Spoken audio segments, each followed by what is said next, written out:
good afternoon everyone. So in the last class, we were discussing about the concept of the developmental indicator. We have covered various developmental indicators like HDI, GDI, Gender Inequality Index, SDG Index. Those things we have covered.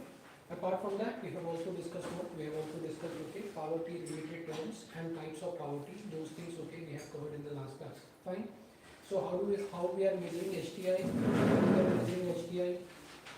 Human Development Index, how we are measuring? How we are measuring HDI? What are the indicators we are using to measure HDI? What are the indicators we are using? Health, education and standard of living. Under the health, what we are taking up? Under the health, what we are taking up? Under the health? Nutrition, no. Under the health, we are measuring life expectancy at birth. Under the education, what we are measuring? Under the education, what we are measuring? Mean year of schooling and expected year of schooling. Under the education, what we are measuring is mean year of schooling and expected year of schooling. And standard of living. Under the standard of living, what we are measuring? How we are measuring standard of living? Gross national income. Yeah, GNI per capita. So gross national income per capita. On that basis, we are measuring nothing but standard of living. So this is what we have discussed with regard to HDI. Who is publishing this HDI report? UNDP. Yes, UNDP is publishing this report. Fine. Who publishes gender gap report? Gender gap report. Which organization? World Economic Forum. Yes, WEF is publishing. What are the indicators we are using in GEF? What are the indicators we are using in GEF? What indicators we are doing? Taking under the gender. In gender gap report. What indicators we are using? Economic opportunities. Yes. Then reproductive health. Then political participation. Yes. Then educational attainment. Yes. Those things we are measuring. So we have discussed HDI, we have discussed gender gap index. Who publishes SDG index? Who publishes SDG index? Who publishes SDG index? UN Sustainable Solution Network. In India, who is publishing SDG index? In India, who is publishing SDG index? Niti Aayog. Yes, it is Niti Aayog. Which state is ranked 1 in case of SDG index? Kerala and Uttarakhand. Yes, so that is rank 1 in case of SDG index. How many indicators are being taken under multidimensional poverty? UNDP is taking how many indicators? UNDP is taking how many indicators? How many indicators are being taken in a multidimensional poverty? We are taking up 10 indicators, no? Last class we discussed how many indicators we are taking up? 10 indicators, So which are the 10 indicators? Which are the 10 indicators under multidimensional poverty? Nutrition and child, yes, child mortality under the health component, under the education component, mean year of schooling and, yes, and under the asset component, cooking fuel, housing, yes, drinking water, then house, yes, so those are the things we are measuring. And we discussed Niti Aayog, when they are measuring NPI, they are taking 12 indicators. What are the extra 2 indicators that are being taken? Bank account and maternal mortality, those are the extra indicators that are being taken. So these indicators we have covered. Then we started with the concept of poverty in the last class. What is poverty? How we have defined the term poverty in the last class? Poverty, how we have defined the term?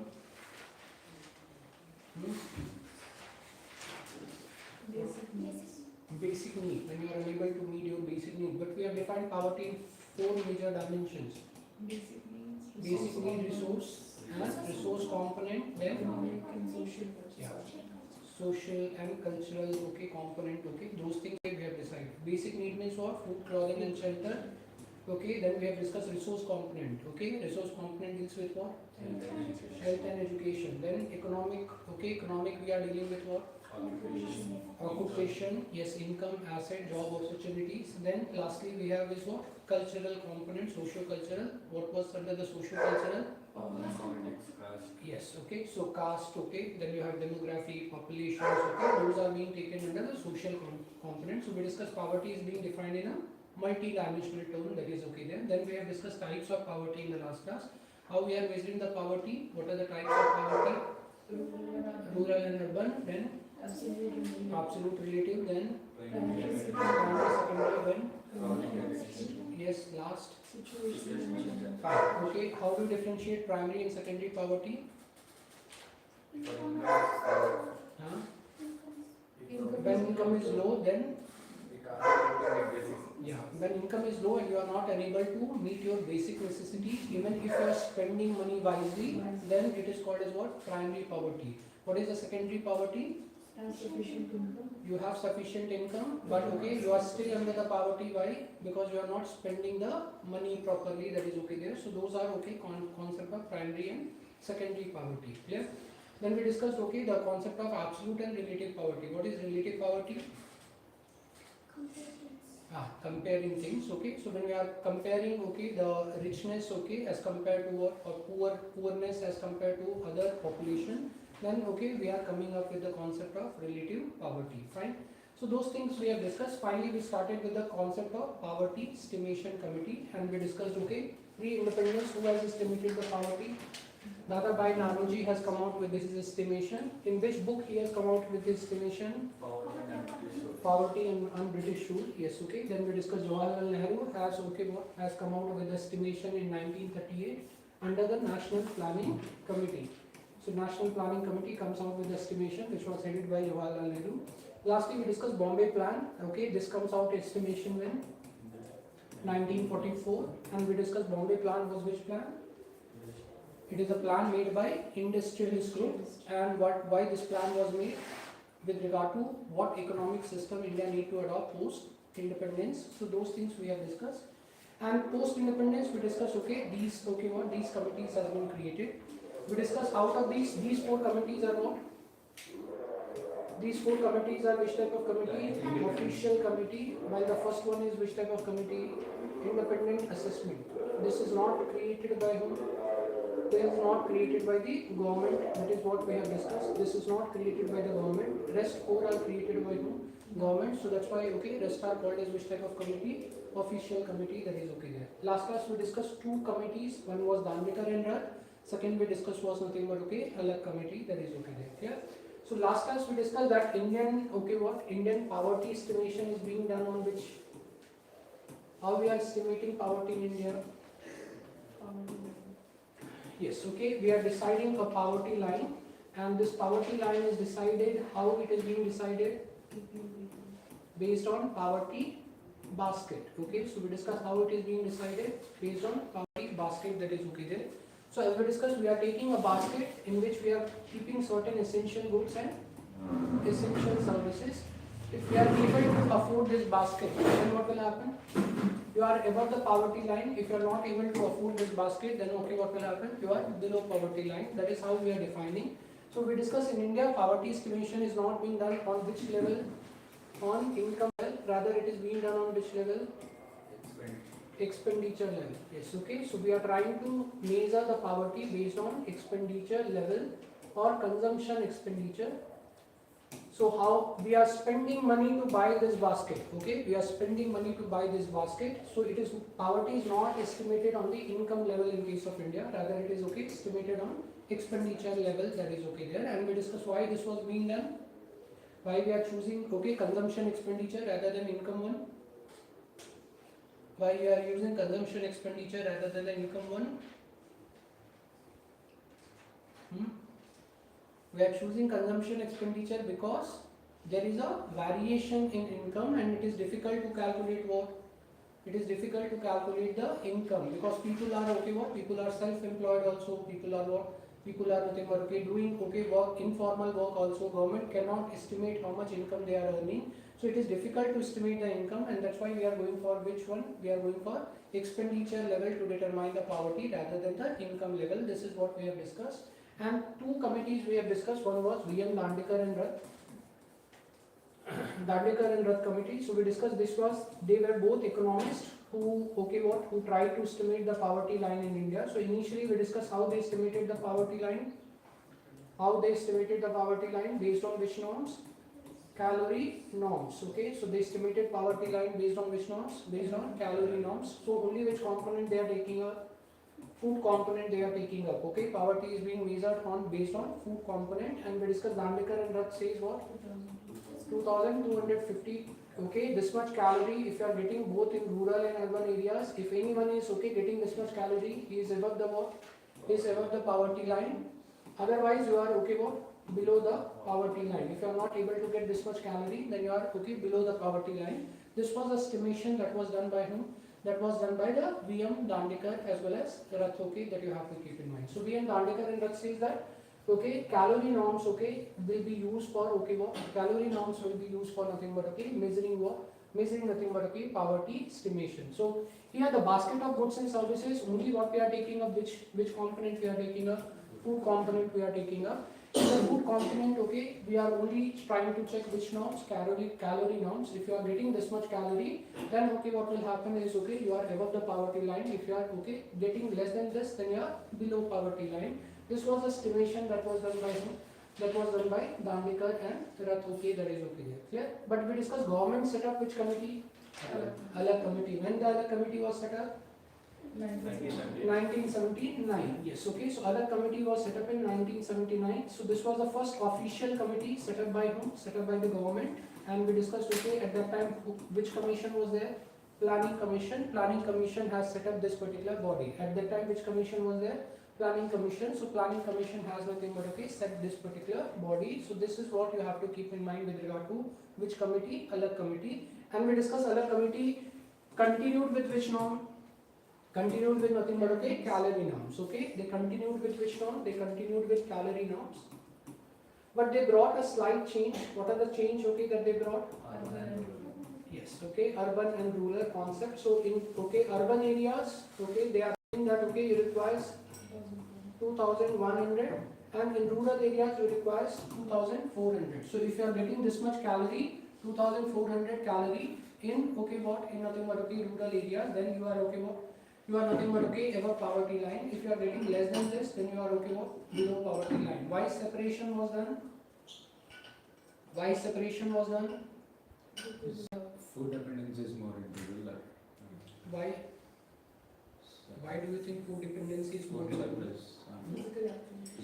Then more energy is required, more calories required in rural areas. Why more calories required in rural areas? Because more manual work you are doing. In urban areas, what is happening? Less manual work you are doing, so less calorie norms are something that are required. That's why Alag committee is going away from the same recommendation for rural and urban areas. Alag committee is saying that in rural areas people need more calories. Why they need more calories? Because more energy is required to do manual work.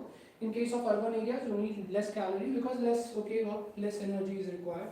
So that is why different norms were done. That is for rural and for urban, that you have to keep in mind. So these are the two committees we have covered in the last class. One was Alag and another was nothing but Dandekar and Rath. Now we move on to the third committee, which was Lakrawala committee.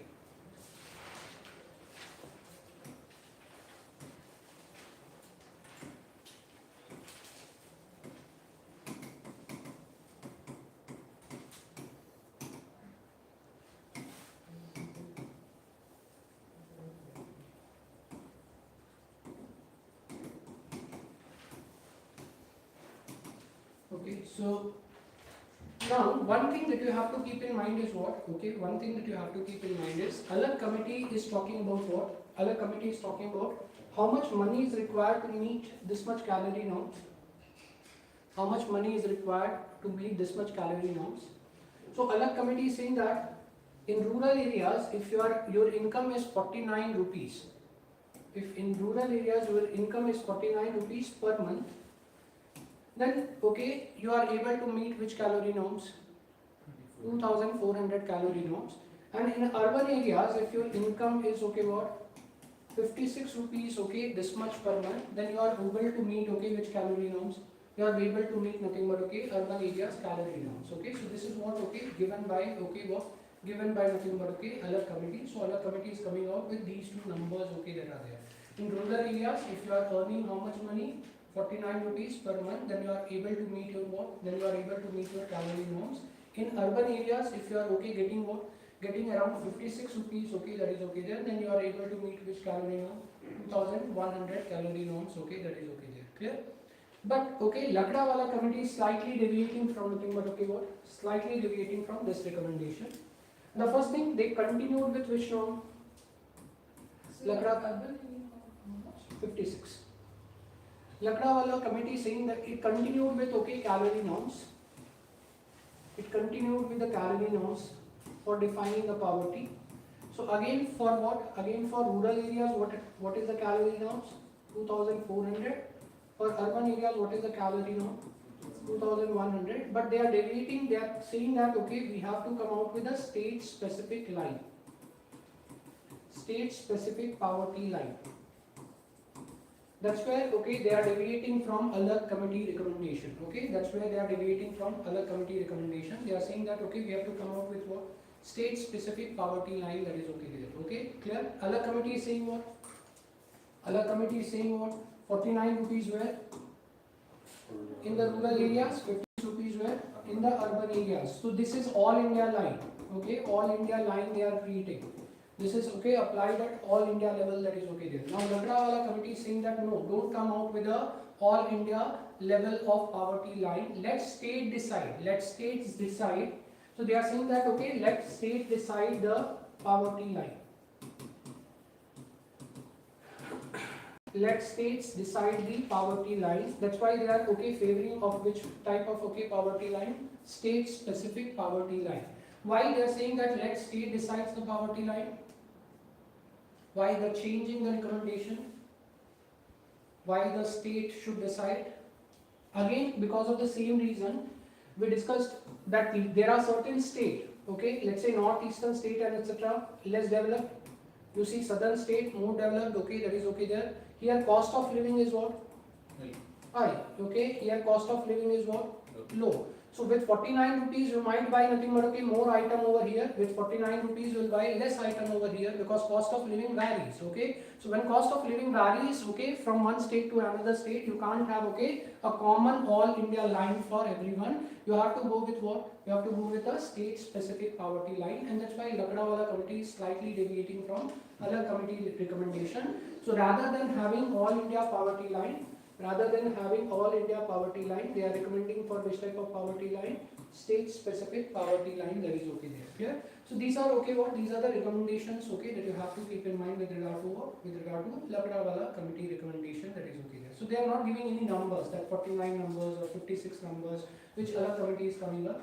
They are not giving these numbers, okay, that is okay there. Rather they are saying that state should calculate based on the cost of living. State should calculate nothing but, okay, their own numbers and decide their nothing but, okay, poverty line. Okay, so this is, okay, major recommendation that is, okay, given by, okay, Lakdawala committee, that is okay there. Clear? Now in 2004-2005, government set up this committee, which is called as a Tendulkar committee, and they have given their recommendation in 2008-9 financial period. Okay, so they have given their recommendation in 2008-2009 financial period.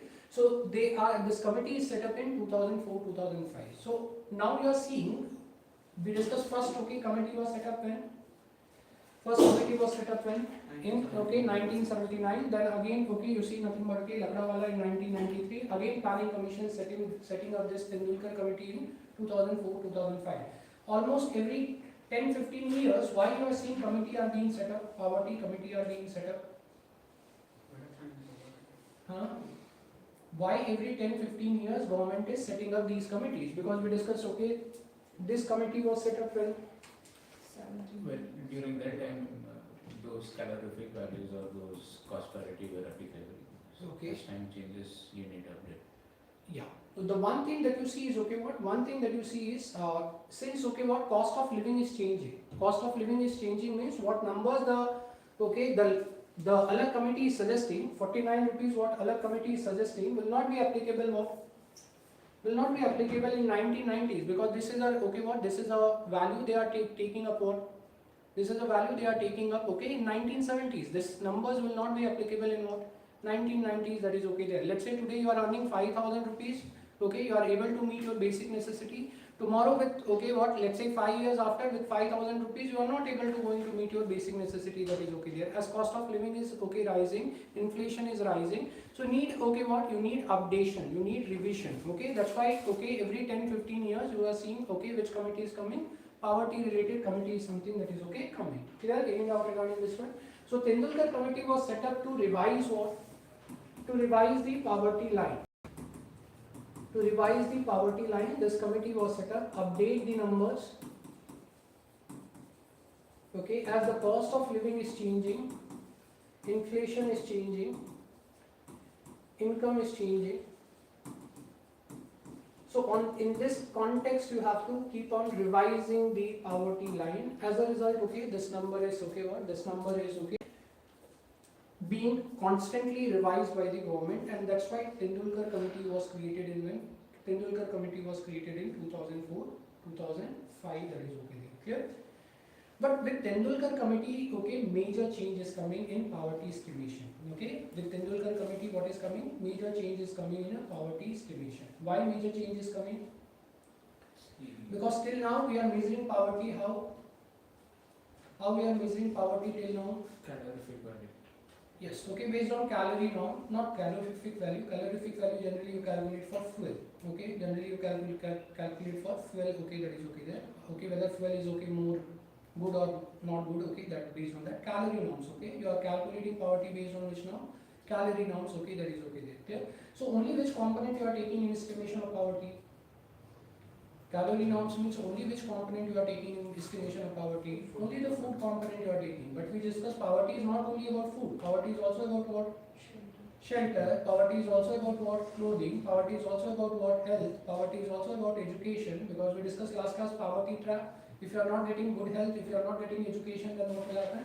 You will be trapped in the poverty, that is okay there. Clear? So poverty has to be defined in a more holistic manner rather than what? Rather than only the food component or number component, okay, that is okay there. Clear? So they are, okay, what? They are, okay, bringing a holistic idea of, they are bringing a holistic change, holistic idea to estimate the poverty line, that is okay there, and including lot of component in case of estimation of nothing but, okay, poverty. So that's why lot change is, okay, happening in the case of nothing but, okay, what? In the case of Tendulkar committee, that is okay there. Clear? So what you have to keep in mind is, after this committee we have discussed which committee has been created. After Tendulkar committee, which committee has been created? We discussed Rangarajan committee has been created. But currently the government uses which committee for estimation of poverty? Currently government uses this committee only. Currently this is, okay, what? This is a committee which is defining our official poverty line.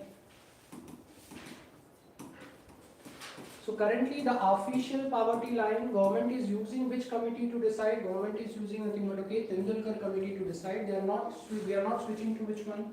We are not switching to Rangarajan, that is okay there. Okay. So we are not switching to Rangarajan. Currently the official poverty line, government is deciding on the recommendation of which committee? Recommendation of Tendulkar committee only. Fine. Any doubt regarding this particular thing? So this is, okay, important aspect you have to keep in mind. Clear? Now, what change, okay, the Tendulkar committee is, okay, something that is, okay, bringing. The first thing that you see is, okay, what? Shift from calorie norm. Shift from calorie norm to consumption based expenditure.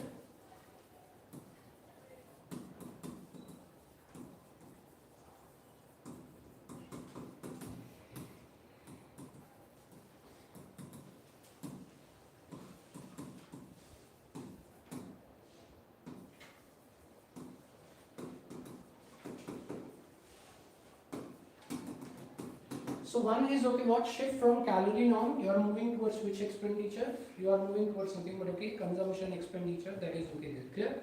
Earlier we were measuring poverty through calorie norms, now we are moving towards what? Consumption based expenditure. Consumption based expenditure means what? What you are consuming, health services you are consuming, education services you are consuming, travel you are doing, okay, housing you have, clothing you have, okay, all those particular thing is now included in what? Included in the estimation of nothing but okay poverty, that is okay there. Clear? Second that you see is okay what? Tendulkar committee is going for uniform poverty line basket. Uniform poverty line basket. This is okay. Second thing the Tendulkar committee is using, uniform poverty line basket, that is okay there. So as we discussed how we are determining our poverty line, how we are determining our poverty line. We are determining our poverty line based on which basket? Poverty basket. And we discussed this poverty basket contains what? Contains both goods and services. Goods means what? Food you are taking up, clothing you are taking up. Services means what you are taking up, health you are taking up, okay, education you are taking up, okay. So based on this particular poverty basket, that is okay there. Now uniform poverty line basket means what? That this basket is common for both rural areas and urban areas, okay. Same requirement is there in the rural areas, same requirement is there in the urban areas. No different, okay, basket is being created for rural, no different basket is created for nothing but okay urban. A common poverty line basket, uniform poverty line basket is being created. Clear in and out regarding this particular thing. And the third thing, okay, that Tendulkar committee is okay using is what? So here you can write common for both rural and urban. Common for both rural and urban. And the third, okay, that you see is okay what? The third that you see is the coming of mixed reference P.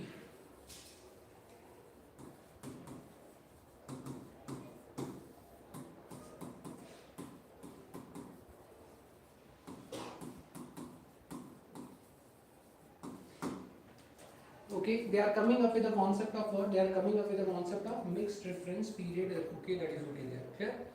So what is mixed reference period means? Okay, what this term mixed reference period means? We have written 365 days and we have written nothing but okay what? 30 days, okay, that is okay there. Clear? So what this term mixed reference period means? When we are trying to measure the expenditure, because we are shifting towards which type of norms? Consumption based expenditure. Okay, consumption based expenditure. So expenditure when you are measuring expenditure for a certain period. Okay, let's say if I ask you how much okay money you have spent for this month, then you can able to tell. Okay, if I ask you how much money you have spent, let's say for okay since you are born, can you able to tell? No. So you have to take a period and see your expenditure. No. Okay. So when we are trying to measure the consumption based expenditure, we have to take a period. Okay. So that's why we are taking up which period? 365 days period. 365 means what? Last 1 year. In last 1 year where you have spent the money, that is 365 days expenditure, that is okay there. And in last 1 month where you have spent the money, that is okay what? 30 days period, that is okay there. So two reference period we are taking up. One is 365 days, another is nothing but okay 30 days, okay, that is okay there. Clear? Why two reference period? Why two reference period? Because there are certain expenditure which you do once, okay, you will not do okay what? You will not do every month, okay, those expenditure. Let's say you buy your shoes. That shoes can last for what? 1 year, okay, that is okay there. So once you buy a shoes, you will not spend okay again on the same okay shoes, okay, for let's say 1 year, okay, that is okay there. When you buy a cloth, you will not spend on a cloth for what? At let's say nothing but okay 1 year, that is okay there. Or this cloth can last for nothing but okay 1 year, that is okay there. So what will happen? There are certain expenditure which you do once, okay, will not be required to do in a particular reference period. But there are certain things which you have to do again and again. If you are buying a food, you have to buy the food again and again. Every month you have to buy groceries, okay, that is okay there. Every month you buy milk, okay, that is okay there. Okay. So what will happen is okay, there are two reference period that is okay being taken. One is for 365 days to okay measure what? To measure nothing but okay expenditure which are one time or okay which are the expenditure. Let's say you have okay what? If you are healthy, once you visited doctors, okay, it's enough, okay, that is okay there. You may not be going to doctor again and again, that is okay there. So that is okay what? Once expenditure that you are doing in the last okay 1 year, that is okay there. How much money you have spent on education annually, how much money you are depositing in education, that is okay there. So you are measuring okay what? Measuring nothing but okay 365 days expenditure, that is okay there. But there are certain expenditure which you have to do recurring every month, okay, you have to do. So that is okay 30 days expenditure, that is okay there. Clear? So 2 reference period we are taking up, mixed reference period, that is 365 days as well as nothing but okay 30 days. Okay, so these are the change Tendulkar committee is something that is okay bringing in case of estimation of nothing but okay poverty. So we moved away from what? We moved away from calorie norm, that is food norms. We also included lot of consumption. What are the consumption we included? Housing, travel, education, health, clothing. Okay, all such particular expenditure we have nothing but okay what? We have nothing but okay excluded. So included. Second is uniform poverty line basket. Uniform poverty line basket means what? The common basket should be applicable for both rural as well as nothing but okay urban areas, that is okay there. And the third is okay, we are moving for which type of period? Mixed reference period, okay, that is okay there. Clear? Okay, so we are not taking one period, rather we are taking 2 different periods to measure the expenditure, that is okay there. Clear? So this is okay estimation of whom? This is the estimation of nothing but okay Tendulkar committee to okay what to measure nothing but okay poverty. So now you see okay the poverty line or that we are India is deciding or government is deciding is now becoming more holistic in nature. Okay, it is being more holistic in nature because it is not only taking food component but other component also, that is okay there. Like we discussed resource component, basic need component. Okay, all such component are now being taken. So poverty line is becoming nothing but okay more holistic in nature. This is okay change. Okay, the Tendulkar committee is something that is okay bringing. Fine, clean it out regarding this particular thing. So once Tendulkar committee is bringing such particular change, okay, once Tendulkar committee is bringing such particular change, they are trying to estimate now poverty. They are trying to estimate now poverty.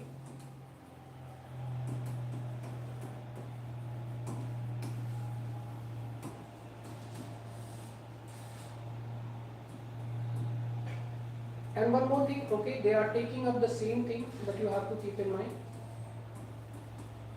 These numbers only they are taking up. Food component is okay, calorie norms, okay, how much calorie you have to take? 2400 only, 2100 only. This much calorie requirement is okay, also suggested by whom? Also suggested by nothing but okay Tendulkar committee, that is okay there. Clear? So now they are trying to estimate nothing but okay poverty line based on what? Based on nothing but okay these. Clear? But Tendulkar committee is suggesting poverty line based on what?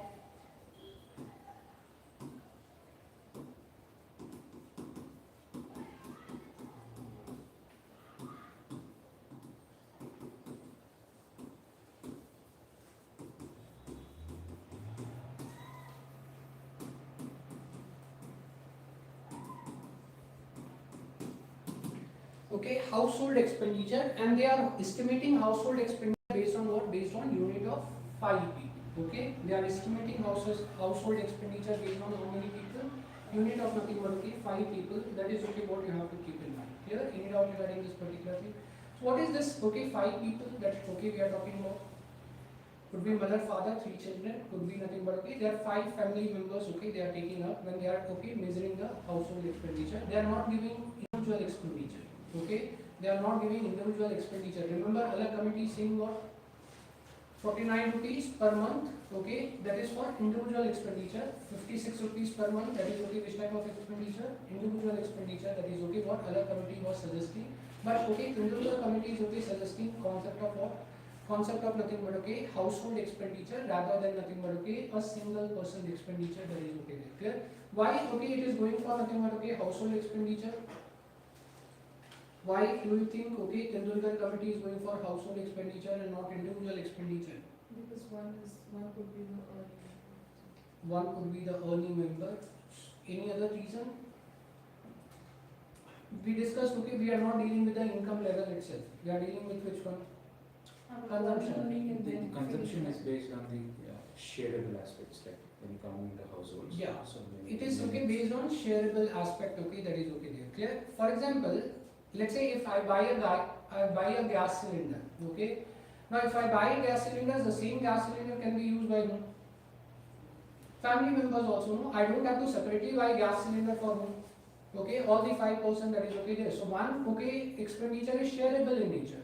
So when this is shareable in nature, okay, what will happen? What will happen? How do we count okay the expenditure for gas cylinders? Okay, in case of nothing but okay estimating poverty. So that's why okay what will happen is okay when I am taking a house on a rent, okay, or when I am building a house, okay, because housing is okay which type of okay need? basic need. So in house, okay, what will happen? In the same house, okay, there can be 3-4 persons that can live together. That is okay there. It's not necessary to have a okay single house, single room for nothing but okay each person. That is okay there. So what you see is okay, expenditure is something that is shareable in nature. When expenditure is shareable in nature, then what will happen? Estimation has to be done in what?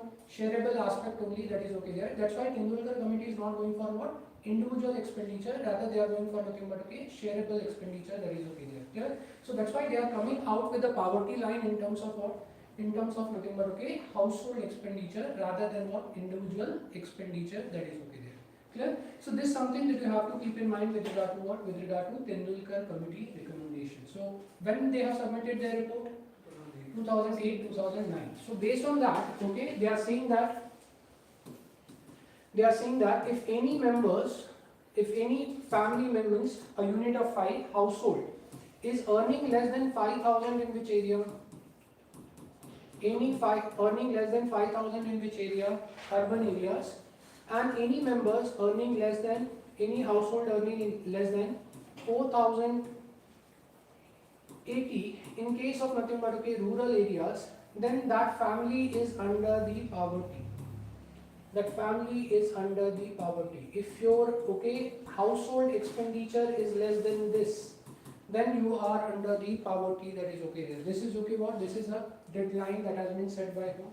Set by nothing but okay Tendulkar committee, that is okay there. So 5,000 in what? Urban areas, 4,080 in the rural areas. Yes. So earlier you mentioned the estimation is uniform across for both the urban and rural. But okay, cost of living is not same, no? Basket is same.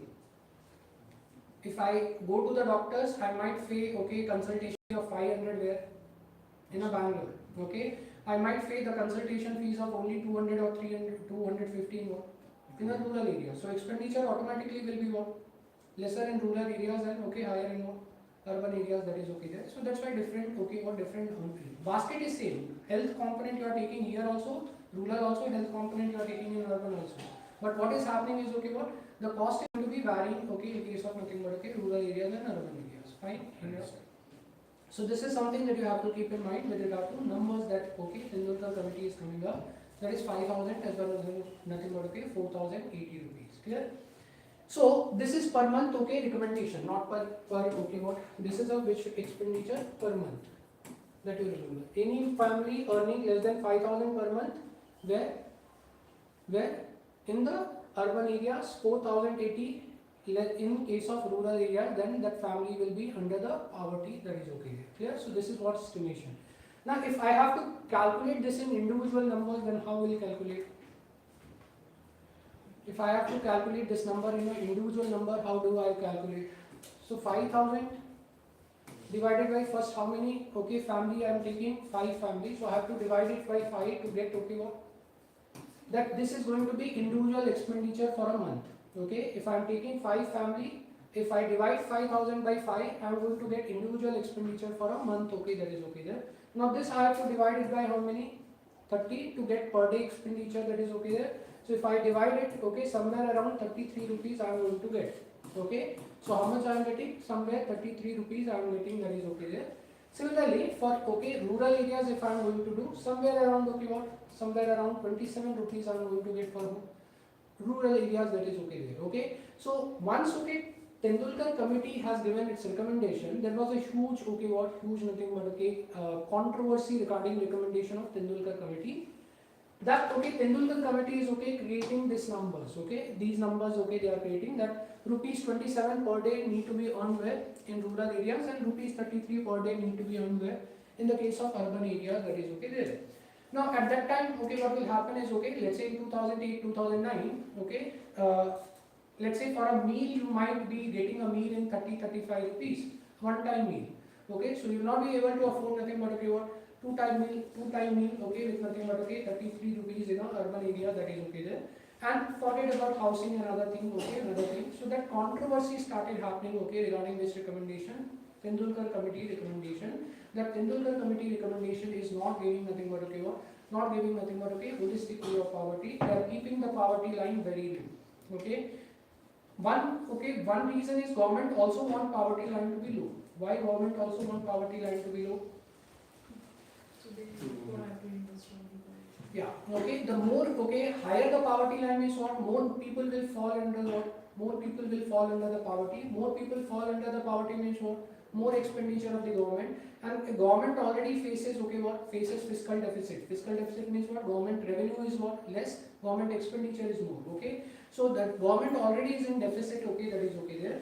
If further poverty line will be increased, then what will happen? You will see nothing but okay, deficit problem will further rise, okay, that is okay there. So government also wants to keep this line as a low so that they can maintain, they can run certain schemes, okay, and targeted okay number of individuals can benefit from these particular schemes that government is launching. Clear? Any doubt regarding this one? So that's why huge controversy has happened regarding recommendation of whom? Recommendation of nothing but okay, Tendulkar committee, and that's why okay, the government decided to set up another committee, which was okay, which committee? Rangarajan committee. So when Rangarajan committee was set up in 2012, and okay, they have given their recommendation in 2014.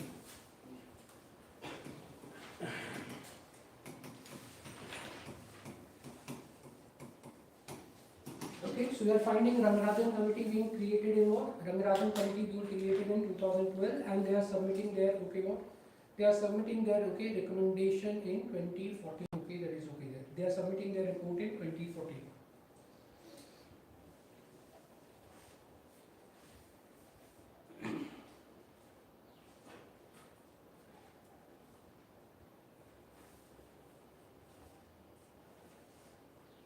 Fine.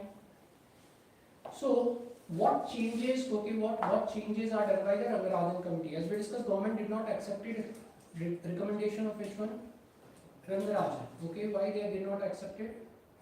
The okay recommendation of Rangarajan, because Rangarajan committee came up with a higher poverty line numbers. Okay, that is okay there. And as we discussed, government also wants to keep the poverty line lower in nature, so that okay they can focus on schemes for targeted numbers of okay individual.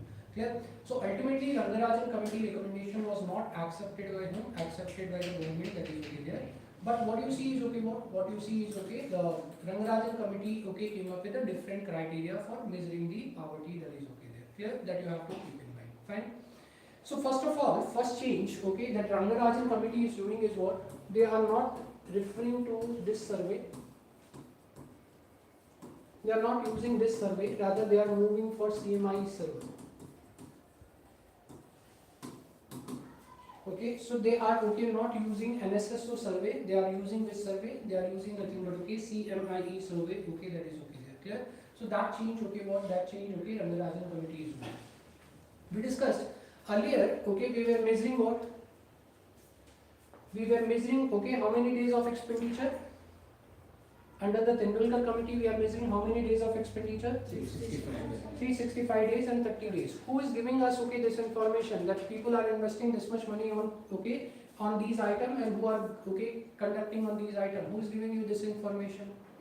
NSSO, National Sample Survey Organization. So they are conducting the survey, asking people to submit their expenditure, that is okay there. Clear? So we are taking data from where? We are taking data from NSSO. Okay, that is okay there. Clear? But NSSO is which agency? Government agency. We discussed okay earlier you had two agencies.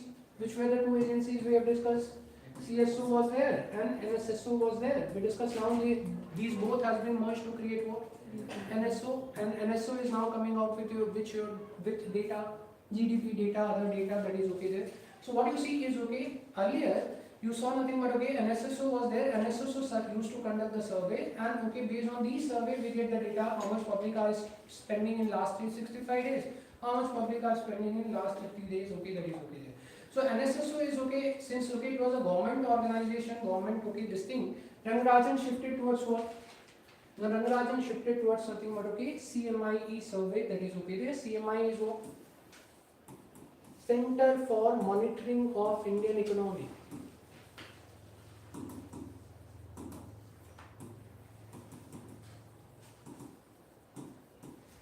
Center for Monitoring of Indian Economy. Okay, so we are moving from where to where? From nothing but okay NSSO survey to nothing but okay CMIE survey, that is okay there. Clear?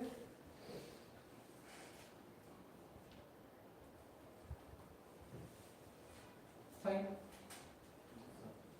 So CMI is a non-governmental organization. It's a non-governmental organization, doesn't work under the government. Okay, that is okay there. Clear? Center for Monitoring of Indian Economy. As the name indicates, it is monitoring various data related to what Indian economy.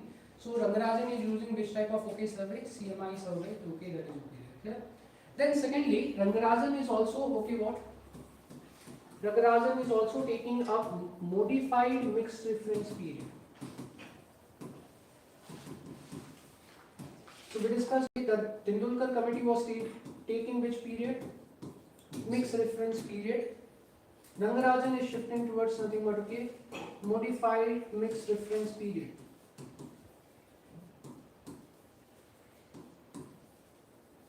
So three type of nothing but okay what? Three type of nothing but okay expenditure we are targeting now 365 days, 30 days as well as nothing but okay 7 days expenditure. What is that modified? Mixed reference period.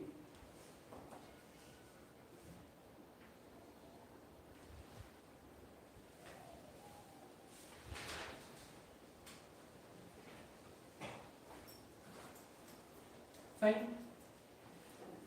So this is okay something that you have to keep in mind with regard to what? With regard to the data that is okay what? Data that okay the Rangarajan committee is taking up. Second thing, which methodology they are using up? Modified mixed reference period. Now what they are doing? Why 7 days expenditure? 365 we have discussed. Okay, one time expenditure that you are doing for last okay what? Last nothing but okay 365 days, 30 days we discuss every monthly expenditure you are counting. What about 7 days expenditure? Why they are taking up 7 days?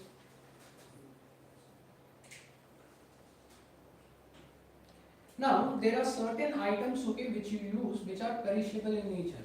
Let's say you buy a fruits this month okay for a okay this fruit will not last for more than a week, okay, that is okay there. So you are spending certain money on what? Perishable item. You can buy milk, milk is okay, perishable item, will not last more than okay what? More than nothing but okay 2 to 3 days, okay, that is okay there. So okay, what you see is okay, you are using certain perishable item, that perishable item expenditure also has to be counted. So that's why last 7 days expenditure is also what they are calculating. So there are three okay type of different expenditure they are calculating. 365 days expenditure, 30 days expenditure and 7 days expenditure, and that's why it is called as what? It is called as a modified mixed reference period. Fine, any doubt regarding this particular aspect? Third thing, okay, what they are doing is what? Third thing, they are slightly deviating from calorie norms. So till now we discussed what was the calorie norms?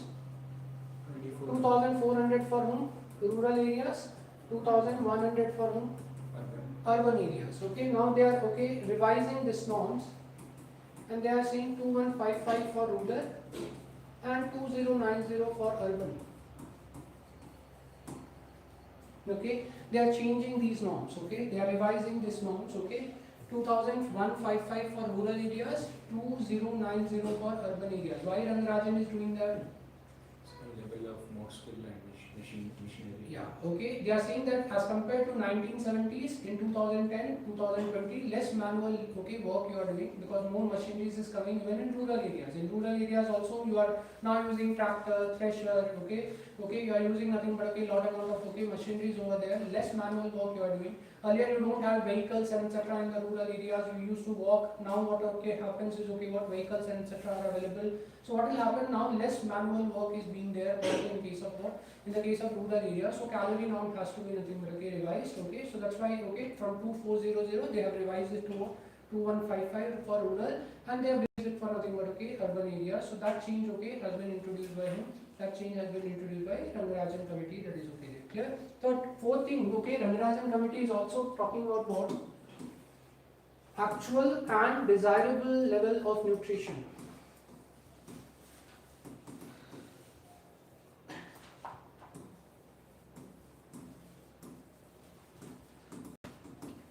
So they are talking about this one, actual and desirable level of nutrition. This is also Rangarajan committee is okay talking about. What is actual and what is desirable level of nutrition? That is okay there.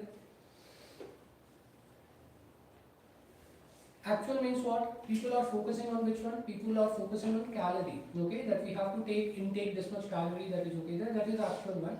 But okay, the Rangarajan is saying that okay, no. Apart from calorie, you have to also focus on taking what? Taking nutrition. Nutrition means what? You have to include protein component also. You have to include which component? Fat component also in case of nothing but okay your diet. So along with okay carbohydrate calorie norms, okay, you have to also include which component? You have to also include protein component and fat component also in case of nothing but okay your diet. For rural area they are suggesting 26 gram. For urban area they are suggesting 28 gram. Okay, protein also 48, 50. These norms okay they came out. Okay, this much okay you have to meet. Okay, this much norms you have to meet. Okay, this is what okay the Rangarajan committee is talking about. Protein norms also, fat norms also. So we are seeing desirable level of nutrition. This should be encouraged. Okay, this should be encouraged. That is desirable level of nutrition you have to keep in mind. Fine. Any doubt regarding this particular thing? So for urban areas, how much okay norms they are suggesting? 50 gram and 28 gram. For rural areas, what they are suggesting? 48 gram as well as nothing but okay 26 gram. This is okay what they are suggesting the norms. Okay. So can you see the again the urban areas? For urban areas it is 50 and 28. For rural areas it is nothing but okay 48 as well as 26. Fine. It should be the other way around, right? Why? Urban you're saying 50 and Yeah. rural is 40 Yeah, grams yeah. of protein. Yeah. Okay. Yeah. Why? Earlier your calorie count was for rural it was high. But right now- Calorie count is okay. Energy requirement is for rural is higher as compared to urban, but protein and fat component for okay urban is more as compared to rural. Why?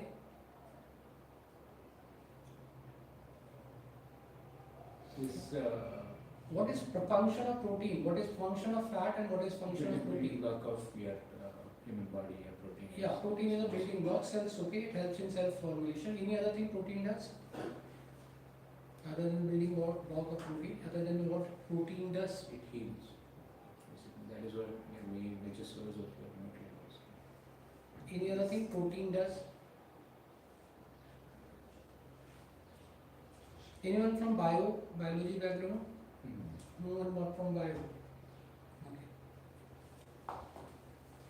So you have studied okay 10th. In 10th also you have studied okay this nutrition balanced diet concept. Okay. See, protein requirement is higher in case of nothing but okay urban areas. Okay, it is higher in case of urban areas because of nothing but okay what? Because of nothing but okay more memory work, more nothing but okay what? More nothing but okay intellectual work, more muscular work. Okay, that you urban areas people do as compared to nothing but okay rural areas. Okay, so that's why protein norms are higher. Okay, for nothing but okay urban areas as compared to nothing but okay rural areas. Fine. Any doubt regarding this particular thing? Fat requirement also is higher. Why fat requirement also is higher? Why fat requirement also is higher? Fat what it does? Fat basically insulate. Okay, fat basically what it does is it insulates from nothing but okay what? From severe okay what? Severe cold. It provides you heat. It blocks okay what? Blocks nothing but okay the okay heat loss and etc. that is okay there. So that requirement is okay there because in urban areas urban slums are there. Other things are there. Okay, people do not have okay houses to afford. Okay, that is okay there. In rural areas you can have okay houses made up of mud and etc. You can save yourself. Okay, that is okay there. Community bonding is stronger in rural areas as compared to urban areas. Okay, so that's why higher norms okay is kept in case of okay urban areas as compared to nothing but okay rural areas. This is what okay Rangarajan committee is okay deciding. Clear? Any doubt regarding this particular part? So this is okay what you have to keep in mind with regard to actual and desirable level of nutrition that is okay there. So Rangarajan committee is including these things okay in case of what? In case of poverty estimation. Clear? Any doubt regarding this one? Along with that, they are continuing with non-food items. What are the non-food items? Okay, like okay, they are including health, education, rent, that is housing, travel, sanitation also.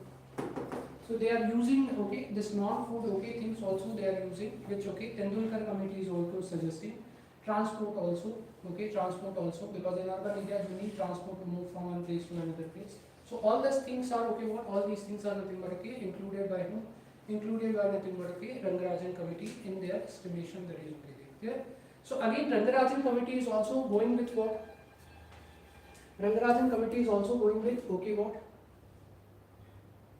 Rangarajan committee is also going with what? going with household only. They are not going with what? Individual. Okay. So again they are talking about which type of expenditure? Unit of 5 only. Okay. Household only they are talking about. Unit of 5 only they are talking about. That you have to keep in mind. Fine. In and out regarding this particular thing. So this is okay. Important thing you have to keep in mind. And Rangarajan committee is coming out with a number. What number they are coming out with? They are coming out with 7,035. Okay, they are coming out with this number 7,035. Okay, for which areas? Urban areas. Okay, what number they are coming out with? 7,035 for which area? Urban areas. What was the recommendation of Tendulkar committee? 5,000 in what? Urban areas. Now Rangarajan committee is increasing to how much? 7,035. And okay, in rural areas, what number they are coming out with? 4,860. Okay, this number they are coming out, okay, in the case of nothing but okay, urban areas, okay. So in urban areas, what number they are coming out with? 486, okay, 7,035. In rural areas, 4,860 that you have to keep in mind, clear? So again, if you calculate it, okay, if you calculate it for individual per day, how much it will going to come? 40 rupees. 42. Okay, so we have just now discussed, okay, that in case of, okay, in case of here we are taking up, okay, 5,000. For 5,000 what is coming? Around 33 that is coming. This number is, okay, this number is close to 5,000 only. 4,860 is close to 5,000. So here you are going to get somewhere around 32 rupees. That is okay there. Here this number that you are getting is how much? 47 rupees, okay. This is you are going to get per day. This you are getting for nothing but okay, per day for who? Per day for nothing but okay, rural areas, okay. One person expenditure. How much one person expenditure need to be there? 30 rupees, 32 rupees per day. Where in case of nothing but okay, rural areas. 47 in case of nothing but okay, urban areas. This is okay, something that is okay, being okay there. Clear?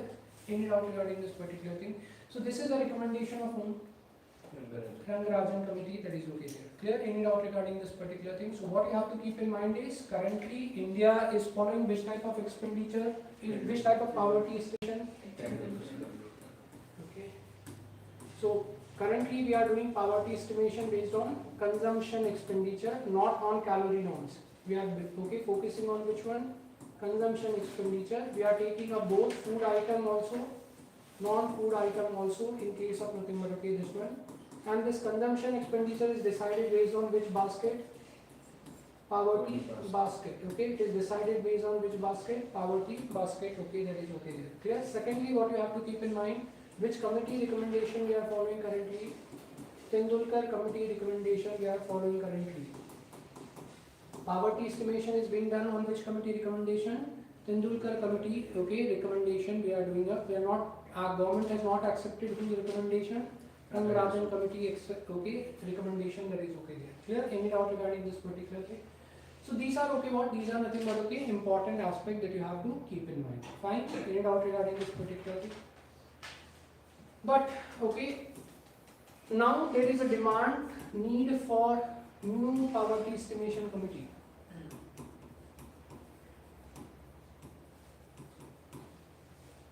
There's a demand, okay, for okay, new poverty estimation committee. Why there is the demand for new poverty estimation committee? It's outdated. Cost Yes. of living is much higher. Cost of living is much higher. Then the Tendulkar committee gave its report in 2008, 2009. Okay, then okay, what will happen is okay, our okay expenditure was around 32, okay, and 27. Now with 27 rupees you can't survive. Okay, that is okay. Their cost of living has gone up. So that's why you need an updation. Second reason why you need an updation. Reduction in poverty. Okay, that can be estimated also through Tendulkar committee also, no? Tendulkar committee will also show reduction in poverty. Why do you see, okay, we have to revisit, okay, this one. Other than the cost of living, any other reason? Poverty basket metric. Yeah. Consumption pattern has changed, okay?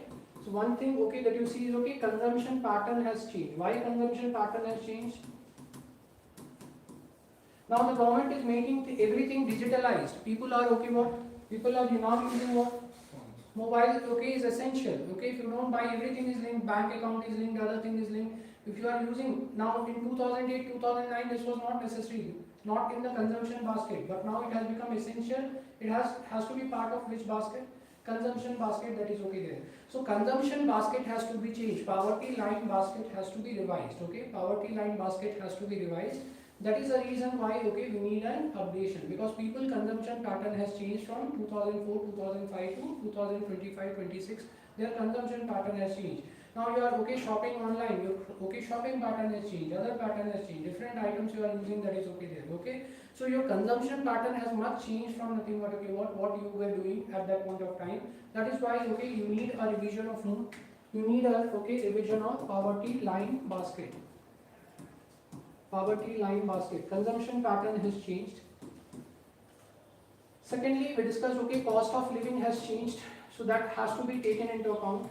Any other reason? Any other thing? Okay, why you have to calculate a new poverty line committee? Third thing, Tendulkar committee recommendation came out in when? 2008, 2009. When MPI concept has come? When MPI concept has come, multi-dimensional poverty index, we discussed when this index was published? 2010. Okay, so Tendulkar committee is not taking into account which concept? Multi-dimensional poverty concept. Tendulkar committee is not taking up which concept? Multi-dimensional poverty concept. Okay, that is okay there. So new committee has to take which concept also? Multi-dimensional poverty concept also, that is okay there, because multi-dimensional poverty concept UNDP is coming out when? UNDP is coming out in 2010. So Tendulkar committee report has come. Okay, recommendations come earlier. It is not taking into account nothing but okay multi-dimensional poverty concept, that has to be also included. Okay, so this is okay another reason why you require revision in case of okay poverty line estimation. Okay, any other reason? Any other reason? Any other reason why you require poverty line okay estimation further?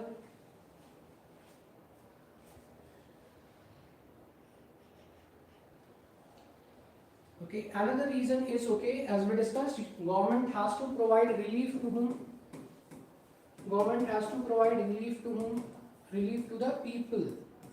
And poverty line as per Tendulkar is quite low. Okay, poverty line as per Tendulkar is quite low. Many necessary benefit. Okay, what? Many necessary people. Okay, who has to be included under the poverty line is excluded from poverty line. Okay, government is not focusing on welfare of such particular people, that is okay there, because earlier okay cost of living were less. Okay, so people were excluded. Now many essential people who has to be included in poverty line has not been included because of nothing but okay Tendulkar committee recommendation. They are being excluded from government benefit, they are being excluded from government schemes. Okay, so that's why you need okay what you need revision of nothing but okay poverty line. So this type of questions you may get in the mains examination, why there is a need for nothing but okay new poverty line, that is okay there.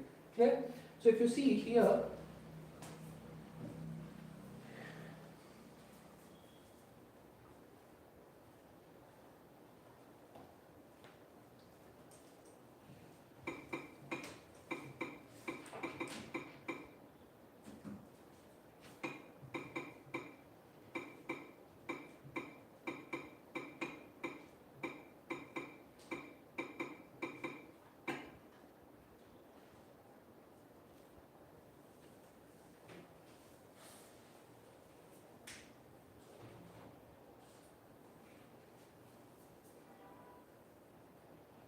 okay, you can see this news. Okay, who's poor in India? What an updated Rangarajan poverty line looks like. Okay, that is okay there. Okay, so now okay, you are seeing why India need to update this poverty line. Okay, that is okay there. So you are constantly getting this type of nothing but news. Has poverty declined in India? Okay, the World Bank believes so. Okay, that is okay there. India's new poverty data release. What qualifies as poor today in India? What is a great Indian poverty line? So you are seeing constantly nothing but okay. There is a demand for updation of whom? Updation of nothing but okay poverty line in case of India. So UPSC will ask this question in the case of examination regarding what steps okay you have to do, or why there is a okay revision, need for revision of nothing but okay poverty line and etc. That is okay. Clear? Any doubt regarding this particular part? So this is all about what? This is all about nothing but okay concept of nothing but okay poverty that you have to keep in mind, and how we are okay estimating the poverty, that is okay there. Clear? Any doubt? Now what step government is taking to mitigate poverty? What step government is taking to mitigate poverty, to minimize poverty? Subsidization of Hmm. this one thing. Any other thing? What government is doing in order to minimize poverty?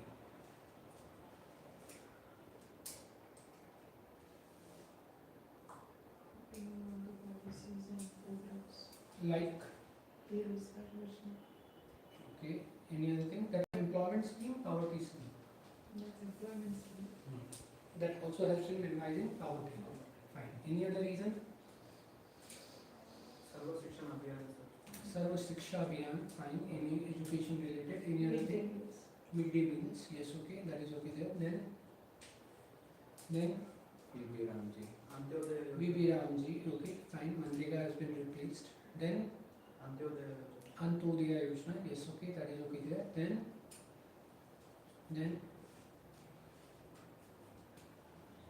Then what else? Okay, you can mention. We have inflation rate so that your cost of living keeps in check. So Okay. Any other thing? Insurance scheme up to 5 lakhs. Okay, fine.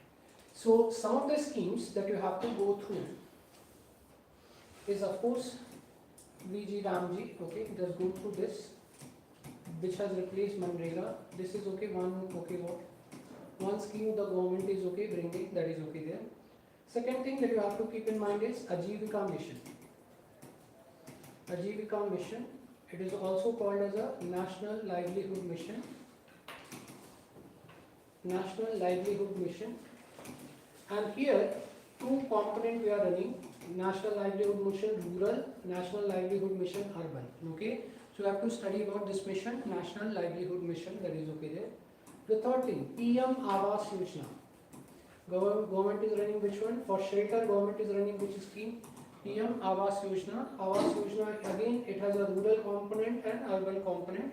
PM Awas Yojana Rural, PM Awas Yojana Urban, okay, that is okay there. Clear? Next, PM Gramin Sadak Yojana. Gramin Sadak Yojana to create infrastructure, okay, in rural areas. This scheme has been launched, PM Gramin Sadak Yojana, that is okay there. Clear? Next scheme that you have to keep in mind is what? Okay, PM Garib Kalyan Yojana. Garib Kalyan Yojana, that is okay there. Clear? So this is okay. Also one of the scheme government is nothing but okay running to look after. Okay. Then you can okay what mention about Antyodaya Anna Yojana. Antyodaya Anna Yojana. Then government is running PDS scheme, public distribution scheme. PDS system government is running, public distribution system. You have to keep in mind this particular nothing but okay what this particular schemes okay government is doing in order to mitigate. So under the PDS system you can buy the okay what buy the goods and services from fair price shop at a lesser price. Okay, you can buy the goods and services at a lesser price. That is okay what there is nothing but okay PDS system that you have to keep in mind, public distribution system. Of course midday meal also we can mention.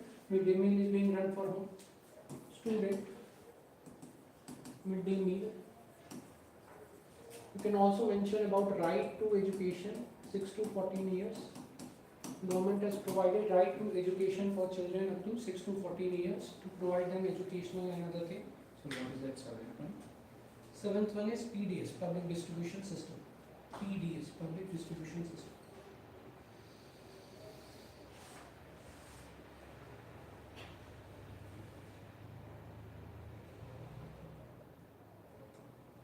So for public. Distribution. Distribution Sixth system. one, advanced. Sixth one is Antyodaya Anna Yojana. National pension scheme. Uh, National pension scheme. National pension schemes are okay more for organized sectors only, not for informal or unorganized sector.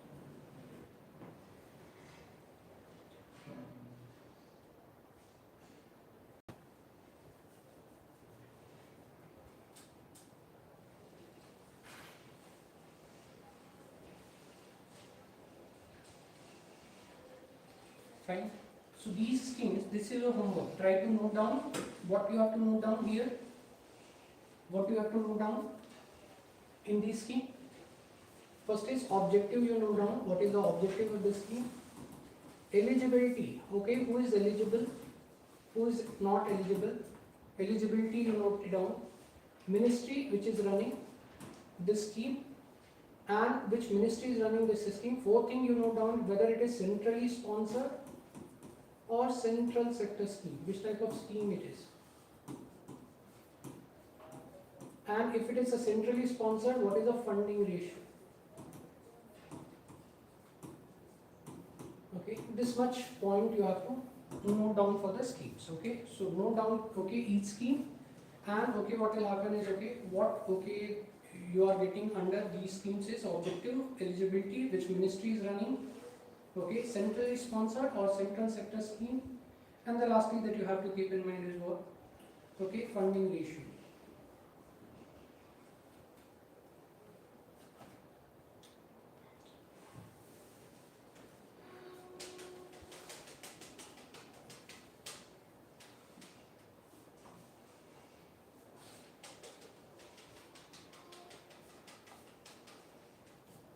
Right. Now, one thing, what is centrally sponsored, what is central sector? Central sector means completely central government. Yeah. Central sponsor means central. State government. Central sector means, okay, center will launch it, center will implement it. Centrally sponsored means what? Center will launch it, but state will implement it. Okay, those type of schemes are called as a centrally sponsored scheme. Okay, that is okay there. You can also mention about Ayushman Bharat also. That is a health component, you mentioned it. Ayushman Bharat also. You mentioned that also. Fine. So centrally sponsored means center will launch it, state will implement it. Central sector means what? Center will launch it and center will implement it. Okay, that is okay there. Clear? So the difference is okay to keep in mind, which is a centrally sponsored, which is a central sector scheme. Fine.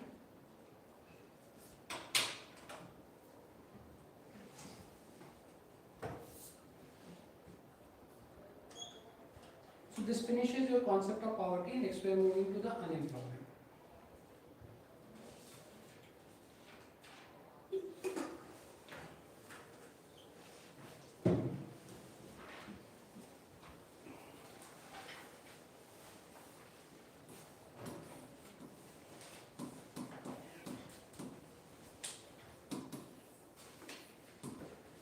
So why not take employment into aspect to your poverty line index? We are taking employment into aspect.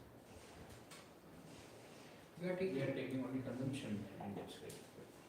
only, Consumption index. no, we are taking consumption pattern, no? Pattern It we are doesn't say anything about your employment or how much of the population. how you will earn this much money? 7,035, this how much money? Okay, think how you will earn this money.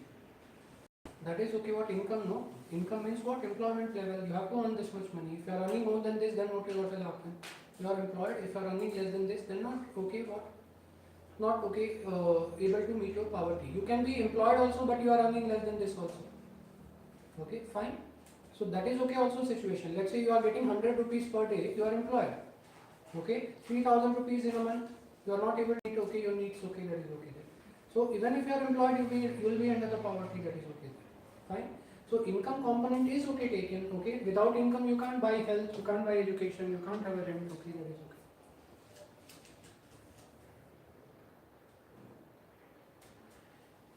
So what is unemployment? How do you define this term? Jobless. Jobless, okay, fine. Any other thing? Anyone else? Okay, how do you define this term unemployment?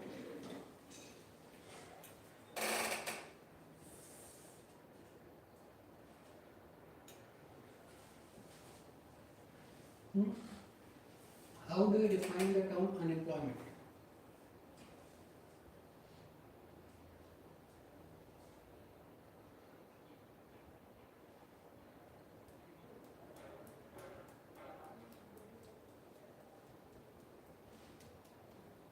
No paid work done. No paid work to do. Fine. State where a state or an individual where he or she is not able to go in the path of their self-actualization. Okay. Concept of self-actualization is a philosophical concept. Okay, basically. No, I mean, not philosophical and all. See, self-actualization is a term used in philosophical aspect. Okay, okay, what self-need fulfillment. Okay, we will talk about that. Okay, when we are talking about self-actualization, it is going to be a philosophy. Okay. See, let's say if I am employed today, after 2 months I lose job. After 3 months I got a job. Again after 5 months I lose the job. Will government will count me under employed or unemployed? Hmm? Employed. Why do you think government will count me in employed? For 2 months I had a job, then I lost the job for 3 months, no job, unemployed. Then after 2 months I again got a job for 5 months. 5 months I was employed. Then again I became unemployed. Government will count me in employed or government will count me in an unemployed situation? If Employed. continuously you are not employed for 6 months, then it is. Okay. Why do you think 6 month employment is okay there? Why do you think this 6 month criteria is there?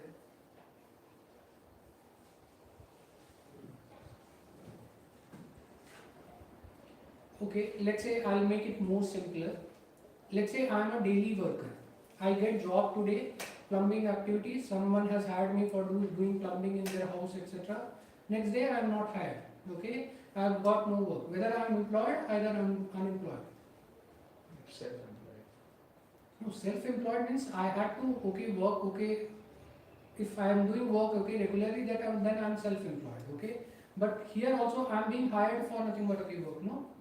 It is not like a self-employment. Self-employment could be what?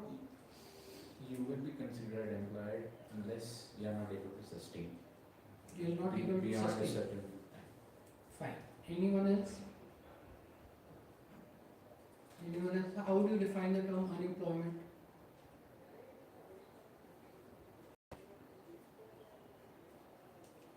See, government comes out with a definition for unemployment, and unemployment is what? Unemployment as per government is those who are capable to work, who are capable of doing work, seeking work but unable to find a work.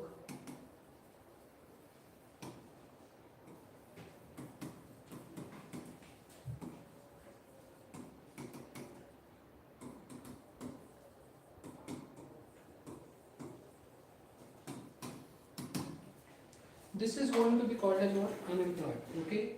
So as per government, what definition we have? Those who are capable of doing work, seeking work in last 28 days but unable to find a work, those persons is going to be considered as what?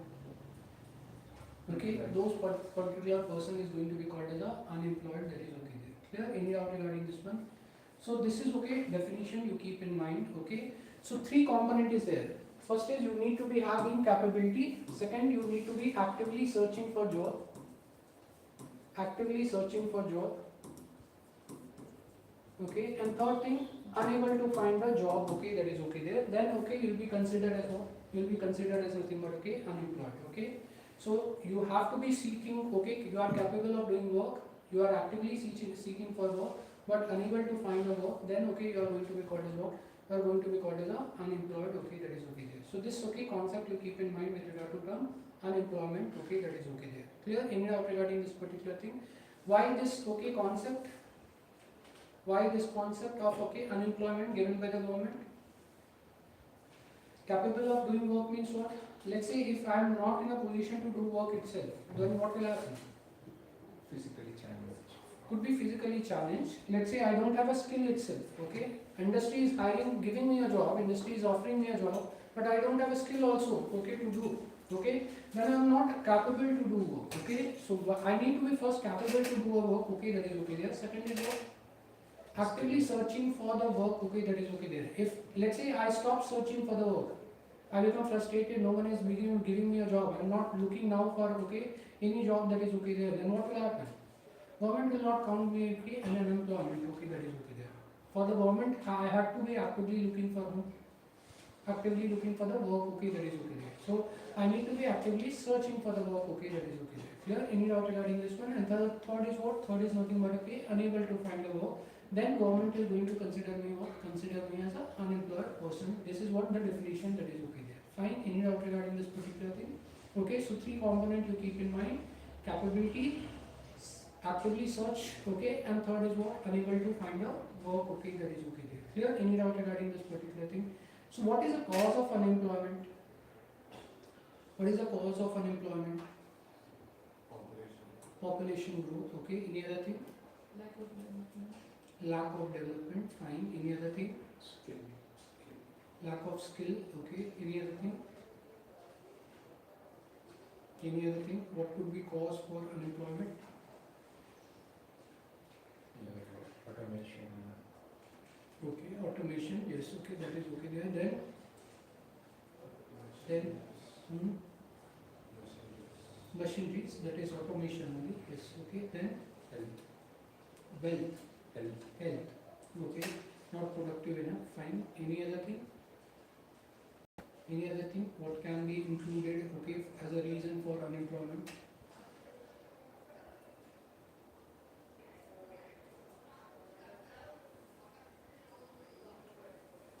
Reservation. Reservation. Reservation is cause for unemployment, you're telling. Ideally, who has reservation, but Those who do not have. skill or the necessary requirement of these skills or whatever. So because of that, they will be eligible to get the jobs under government. And those who has more better possibility, but they don't get because of the reservation. Fine, okay. Any other thing? Any other thing that you can point it out?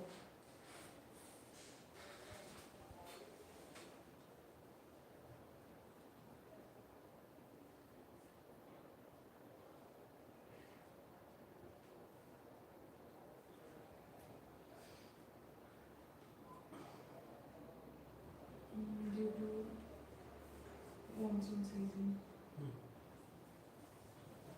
inagriculture.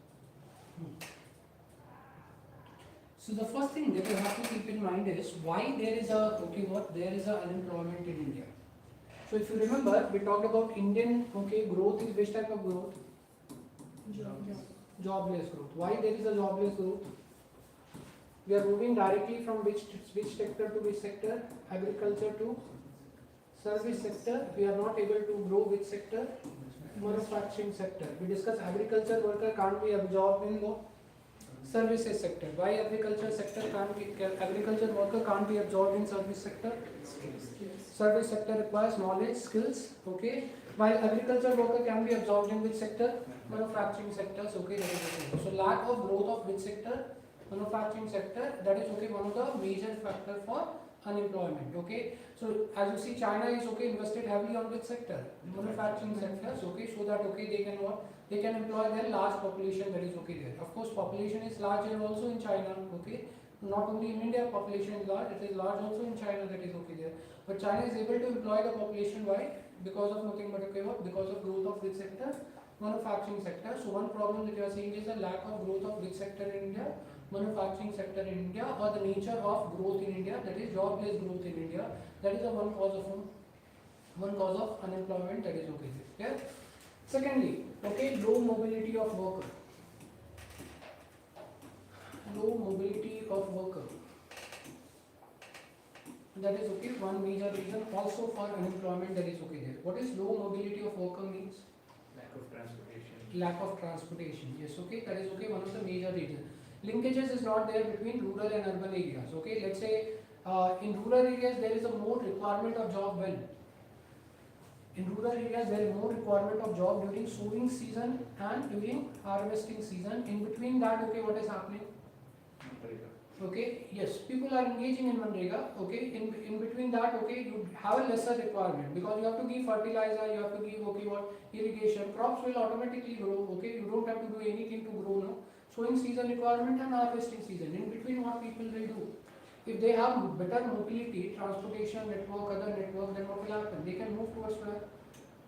Urban areas, do work, and by the time, okay, they can go back, okay, that is okay there. Or if mobility is better, those who can't shift to the urban areas, they can, okay, what, travel from rural to urban areas, do the work and go back to their families and etc. That is okay there. So low mobility of nothing but, okay, workers are there, okay, this is okay, another important thing that you have to keep in mind. Fine. Third thing, as we discussed, okay, low, okay, what, low growth in which one? Low growth in agriculture sector. That is okay. Another one, okay, of the reason for unemployment in India. Low growth in agriculture sector. We discussed India's agriculture sector is monsoon dependent. Okay, government still has not been able to work. Government still has not been able to create much of irrigation framework, other framework. Okay, that is okay there. As a result, okay, what will happen if monsoon is good? People will get good income. Bad income. That is okay there. Low growth is okay happening in the case of agriculture sector. That is okay there. Clear? Any doubt regarding this particular thing? Agriculture market is still controlled, heavily controlled. That is okay there. Okay, so this is okay. Another major reason why you see nothing but okay, what? Why you see, okay, there is a lack of unemployment that you are finding. Clear? Next is okay, what? Next is what? Manpower planning. Okay, lack of manpower planning. There is a lack of manpower planning. What is lack of manpower planning means? What is lack of manpower planning means? So manpower planning Lack of involves resources, manpower planning is okay, all dealing with your what? Manpower planning all dealing with your nothing but okay, what? From okay, right from nothing but okay, what? Notification issue to examination conduct to recruitment to selection to appointment to transfer to okay, what? Promotion. Everything is included under which planning? Manpower planning. Okay, that is okay there. You have heard about so much vacancy in IAS, so much vacancy in police, so much vacancies in railways. Government is not coming out with okay, what? Notification. Okay, so you have heard about those things. Okay, that there is so much vacancies is okay there in the. We have police is overburdened with shortage of personnel. Okay, that is okay there. Why that is okay happening? Manpower planning is absent. Okay, lack of proper manpower planning, which is unable to fulfill what? Which is unable to fulfill the vacancies. That is okay there. Okay, in Karnataka you are seeing okay, what? You are seeing okay, KS notification. Okay, 4-5 years. Okay, one notification only you are going with. Okay, that is okay there. So what is happening is okay, not proper manpower planning is okay happening. This is creating nothing but okay, a problem. Lack of manpower planning. Okay, that is okay, one aspect. Then War, external relations. more external war. Okay, can be one of the reasons. Okay, but that is more with regard to poverty rather than okay unemployment. That is okay there. You can write that okay as a reason, but not a prominent reason. Any other reason?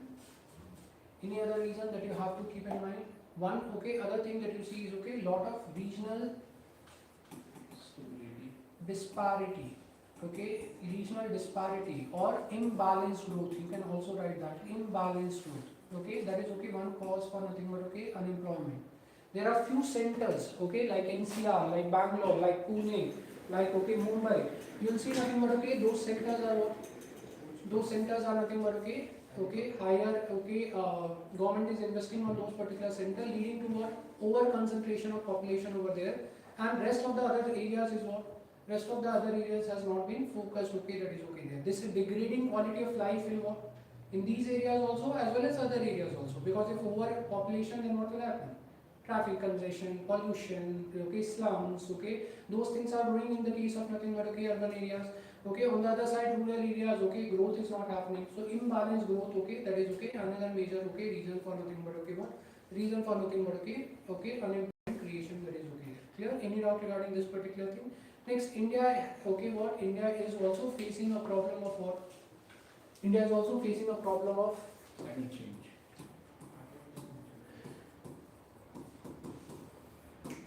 lack of growth of MSME sector, village industries or cottage industries. Okay, lack of growth of which sector? MSME, micro, small, medium enterprises, cottage industries, village industries. Okay, so this is okay. Another major nothing but okay, what? Another major okay reason for what? Another major reason for nothing but okay unemployment that you have to keep in mind. Fine. Any doubt regarding this particular thing? So why there is a lack of okay this Growth of MSME, another thing. Village and cottage industries, MSME, why there is okay lack of growth? Availability of No adequate banking facilities for the Yeah, no adequate banking facilities. So that you have to relate it with what? That you have to relate with low rate of saving and investment. Low rate of saving and investment. So where you save money in the banks, who gives loan? Banks. Okay. So there is a low rate of saving and investment in case of nothing but okay India. Okay, we are more dependent on FDI, foreign foreign direct investment. Okay, our domestic investment is less. Okay, so that is okay. Another important thing that you have to keep in mind. Clear? Next, another reason. Post 1990s, India has adopted which policy? We discussed. India has adopted LPG policy, liberalization, privatization, and globalization. Private has invested much in which sector? service. They have invested much in service sector. They have neglected which sector? Agriculture sector. Why? Why private has neglected the agriculture sector? It's heavily regulated. Heavily regulated. Any other reason? service provided for the foreign countries. Service they are providing for foreign countries. Service sector they have invested more. Yes, okay. But why do you think private is not much entering into agriculture sector? The profit is less. Yes, the reason is private works for profit. Okay, agriculture as we discussed is which type of dependent? Monsoon dependent. Risk factor is high. If monsoon is good, you will get more good profit. If monsoon is bad, what will happen? You get bad profit. Private wants profit. Okay, to be there. When the sector is risky, private is not invest over there. That is okay there. So in India, we discussed 45% to 50% population is dependent on whom? Agriculture. If agriculture, no one is investing because as per LPG means what? We are giving greater roles to whom? Private. We are now going for privatization. We are giving a greater role to private player. Government is shrinking its role. Government is minimizing its role, and we are giving greater role to whom? Private player. And private is not investing where? In the agriculture. Then what will happen? Okay. You will see nothing but what 45 to 50% of the population will not be will not be getting proper employment because private is not investing. So lack of investment of which player? Lack of investment of private players. Okay, so this is another important thing that you have to keep in mind. Lack of investment of private players in agriculture sector. Okay, so this is another important thing. Next, inefficiency of public sector. You can also write that. Inefficiency of which sector? Public sector. What is inefficiency of public sector means? What is inefficiency of public sector means? Bureaucracy. Kind of. Like you see lot of corruption in what? Lot of corruption in government, okay? So what is happening? If corruption is not there, then what will happen? If corruption is not there, what will happen? Efficiency will increase. If corruption is there, then what will happen? There is a high inefficiency that is there. If high inefficiency, then what will happen? Resource wastages will happen. If resource wastages, then employment will not be there. Okay, that is there. So inefficiency of nothing but public sector is also a problem that is there. Clear? Any doubt regarding this particular thing? For example, you see BSNL is running losses. Government is providing more money to what? BSNL. Okay, that is there. Okay, so what is happening? Why BSNL is in losses? At one point, BSNL has a huge market. What led to the loss to the BSNL? No innovation, inefficiency they are doing. Okay. So what you see is that is one of the problems that you are seeing. Inefficiency of nothing but public sector. If BSNL would not have been lost, government would have utilized this money somewhere else. Okay, now government is trying to nothing but support BSNL to run in losses and employment loss should not happen. That is there. So inefficiency of which is problem? Inefficiency of nothing but public sector is also a problem which is creating nothing but the unemployment problems. Okay, that is there. Any other thing as we discussed? Automation. You can add about that. That capital intensive mode of production. Capital intensive mode of production or automation. Okay, so you are going for more machineries, you are going for more automation. Okay, that is also will reduce employment. That will also reduce unemployment. So capital intensive mode of production and automation. The last thing that you have to keep in mind is what? The two more points that you can add is lack of infrastructure facilities also. Lack of infrastructure facilities. Why lack of infrastructure facility? Your second point comes under the same thing. Which mobility. No, the infrastructure facilities can also be beyond mobility. Why lack of infrastructure facilities? Let's say if there is not much port development in India, India can't add a modern cargo, then what will happen? Then what will happen? Can India export more? No. When India can't export more, can industry produce more? No. If industry not produce more, can we get more employment? Okay, no. So if more port is created, then what will happen? More chances of export. More chances of exports means what? Industry will, okay, what? Produce more. More production in the industry means what? More employment will be generated. Okay, that is okay. So if you are generating more, okay, what? More of nothing but okay, infrastructure facilities. Then okay, what will happen? More chances of what? More chances of employment are there. That is okay there. Yeah. Any doubt regarding this particular part? So this is okay. Another point you can add it. And the last you have to keep in mind is okay, lack of vocational education. Okay, that point okay you added. Lack of vocational education. What is vocational education? What is vocational education? Like okay, when we are training student, okay, in schools and etc., we are not okay we are not teaching them certain skills. Okay, we are only teaching them what? Only teaching them certain what? Certain nothing but okay, theories, okay, that is okay there. We are only teaching them certain okay what? Certain memorization. You okay, memorize something, you write in the examination, you clear the examination. Actually, you are not learning much of skills, okay, that is okay there. Okay. So there is a lack of vocational education, okay, in the schools, in the colleges, okay, that is okay there. Skills are not being there. So when you come out of the schools, when you come out of the colleges, you don't have much skills to what? To get hired by the industries, that is okay there. So this creates a problem, okay. So that is why it's important that vocational education should be started in the schools. That's why government is bringing new education policy. If you are aware, NEP has been brought.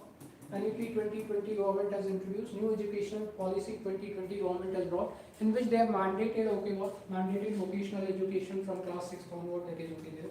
So this is something that you have to keep in mind. Okay, these are okay what? These are the factors which are impacting what? Which are impacting okay, unemployment, that is okay there. What is unemployment? Okay, yes, okay. If you are capable of work, actively searching for the work but not able to get the work, then it is going to be called as what?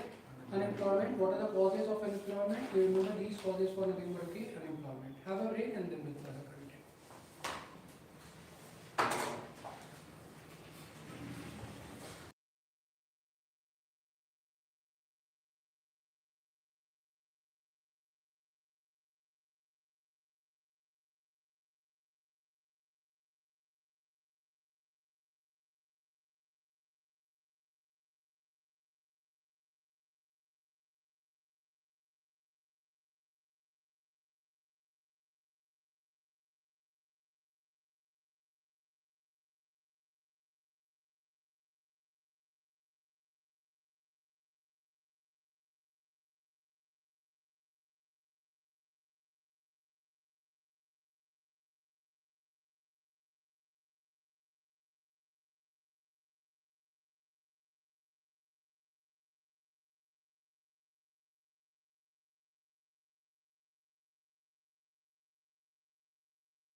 See the question number 32.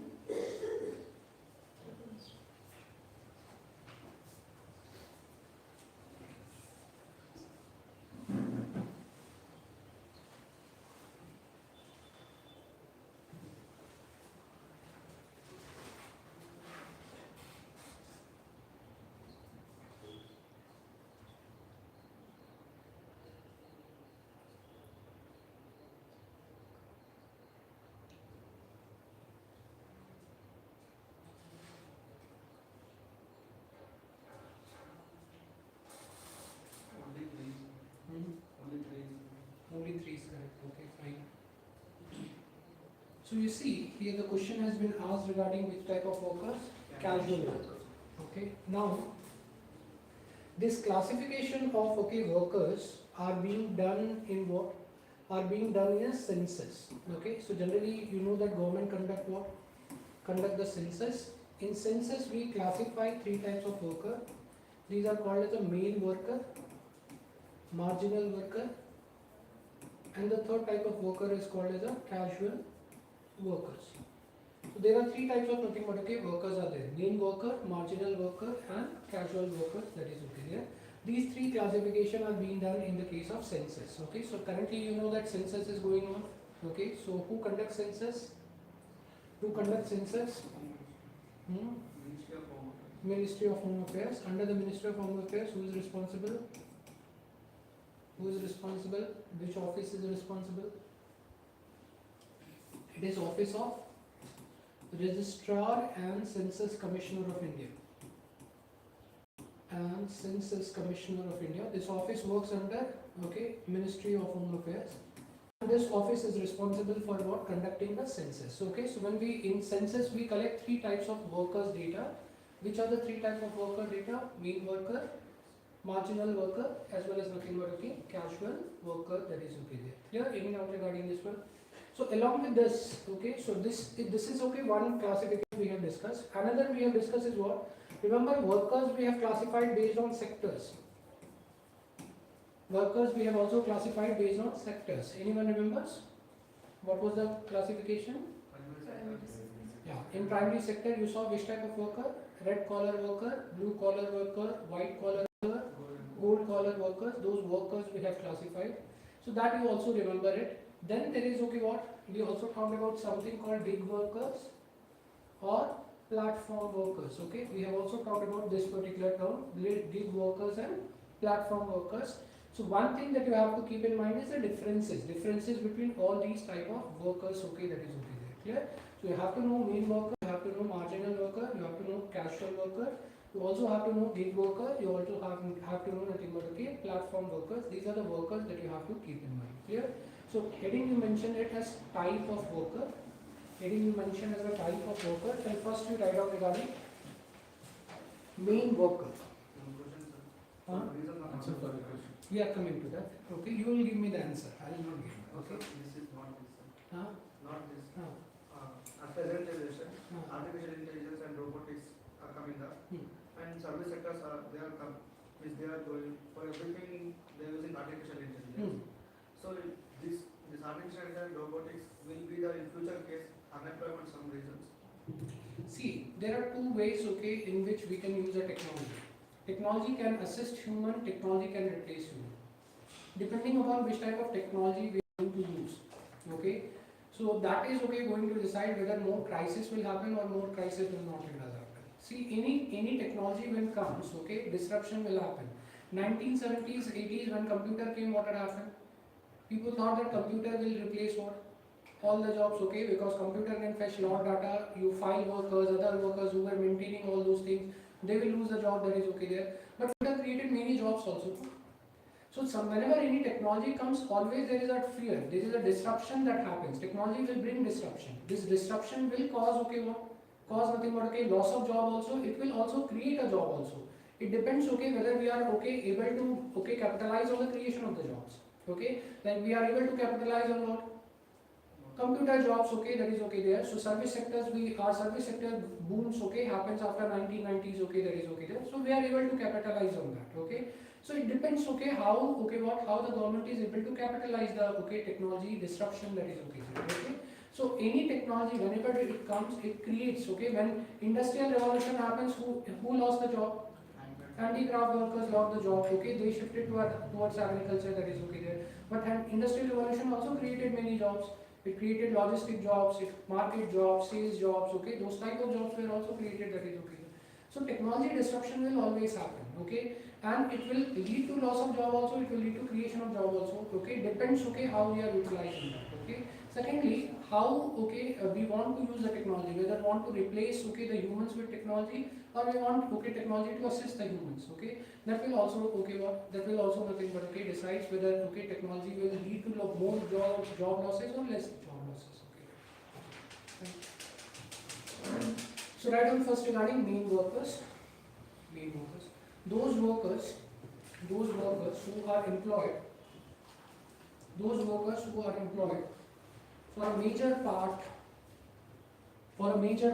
of a reference year, those workers who are employed for a major part of a reference year, that is more than 183 days, Major part of reference year, REFERENC, reference year, that is more than 183 days, are referred as more than 183 days, are referred as main workers, Second, you write down marginal workers,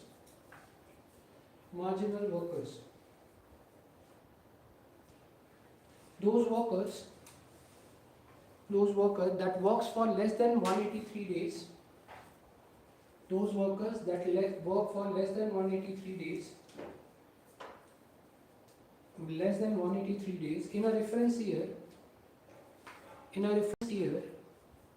is referred as marginal worker,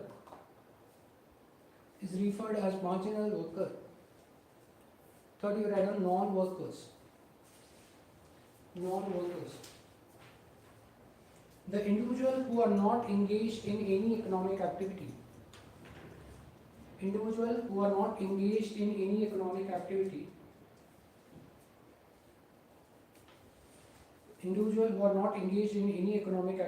such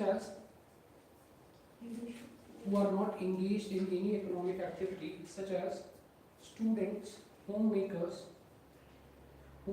etc., are referred as non-worker. Fourth, you write down casual worker.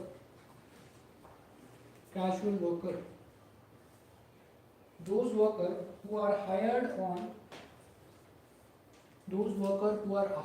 on daily or a short-term basis, without any formal contract,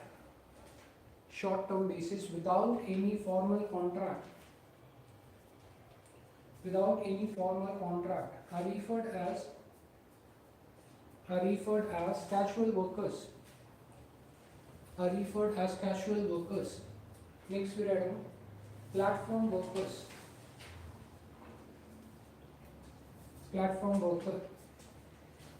It is a subset of gig worker.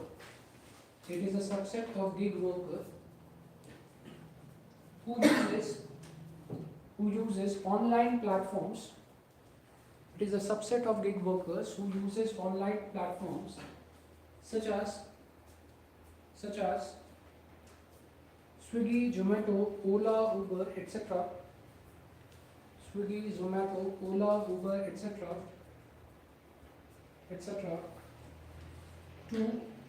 To find work are referred as platform workers.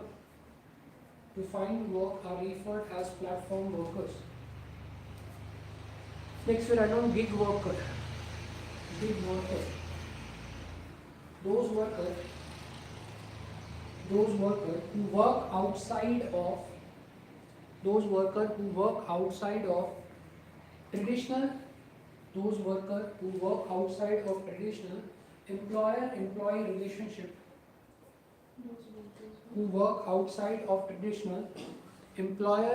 relationship. employer-employee relationship, such as freelancer, platform workers, comma, independent contractors, etc., are referred as gig workers.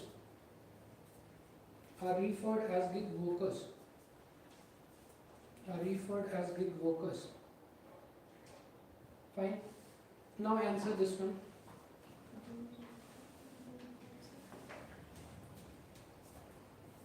Now you know what is casual worker. Can you answer now?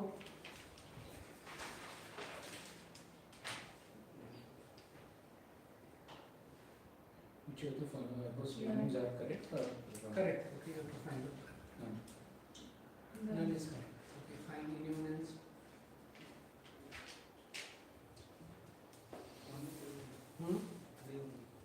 Three only. Anyone else?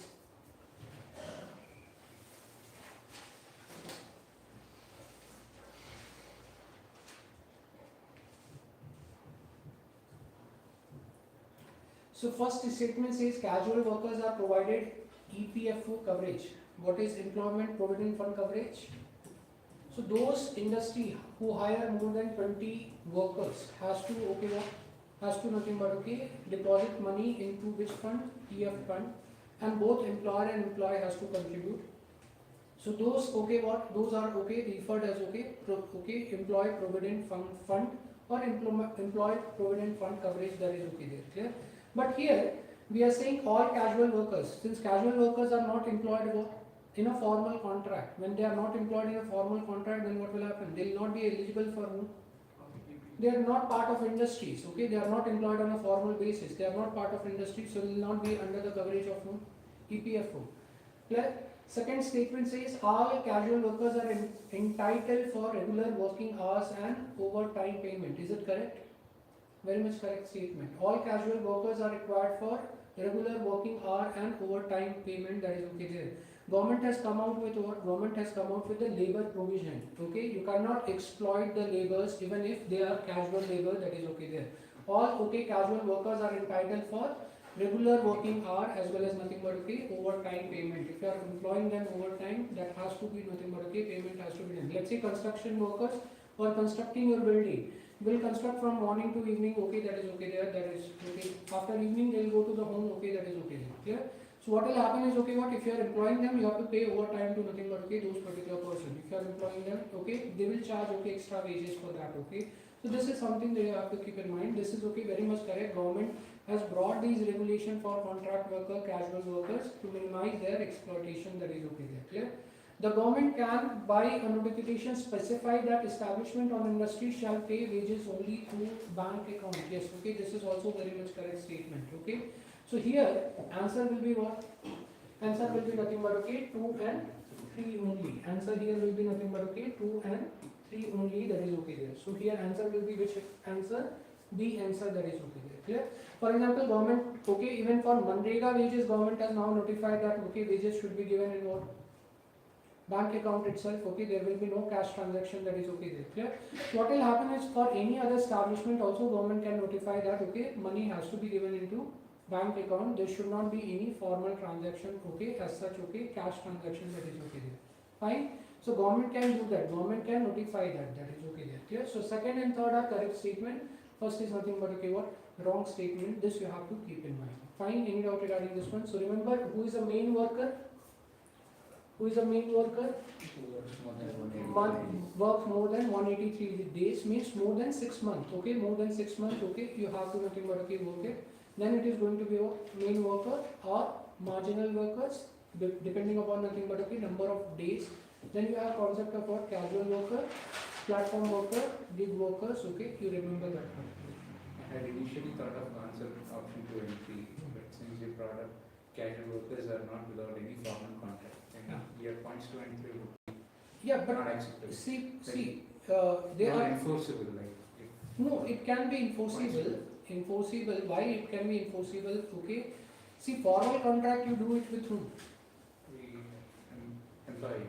With the employer. okay, who is employed? You are employed, you Let's will say I am do an it, okay, employee, yes. you will do it with the employer. Let's say you are working in an Infosys, so you will do, okay, a contract with Infosys, okay, that is okay there. But if government comes up with law and says that, okay, you can't exploit, then what will happen? Okay, this is going to be what? This is going to be nothing but, okay, which type? So this is okay, not a formal, you are not involved in a formal thing, no. But government says the government is protecting you, that is okay there. Whose job is to protect? Whose job is to protect? Government job is to protect, no. If you are not in a formal contract with, okay, other thing, who will come and protect you? Government will come and protect you, no.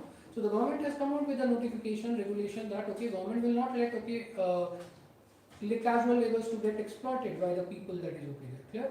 So they have to maintain nothing but, okay, even if they are employing casual labor on a short term basis also, you have to nothing but, okay, respect for number of hours, you have to respect for overtime payment, that is okay there. That provision has been created by the government. Okay, so formal terms of contract, okay, that you are making is okay, you are making with the individual companies, okay. But this is okay, overall protection of nothing but, okay, overall protection of the okay worker, that is okay. But how will they be able to track for the house helps? How will they be able to help it for? Track for the house helps. Like they cannot put, government cannot, let's say, casual workers means they come in the category, right? Firstly. So when they come in that category, and if I am employing somebody, then I might need it for an hour or two. So government, if it mandates me to put it for 5 hours when I don't even have No, government is not asking you to do 5 hours, okay? You are example. see, you are negotiating with what? Workers, no, casual workers. That, okay, you have to come for 1 hour, okay, and do my, okay, household code, okay, that is okay there, you have to help me in this one. For this, I will pay a wages of this much, okay? This is an individual negotiation that has been done, okay? Now, if she is coming, after 1 hour, you are not letting him go out. No, you have to stay here, you have to do night work also, then only you can go out. Then what will happen? You are exploiting him. When you are exploiting, then who will come into picture and protect? Government will come and protect, that is okay. That's what, okay? The formal terms of contract, okay, what is agreeing? Is agreeing, okay? You are agreeing, you are negotiating with that, okay, particular worker. She is ready to come, you are ready to provide a job, that is okay. Okay, but in that case, if, okay, what will happen is, okay, what you start exploiting them, then, okay, who will come and protect? Government will come and protect. Okay, fine. Any doubt regarding this one? So this differences you keep in mind. Fine. So casual work, main worker, and what are the type of workers? Gig workers, platform workers. These are the terms you have to keep in mind. Now there are certain other terms which you have to keep in mind, which is called as your working age population, dependency ratio, demographic dividend,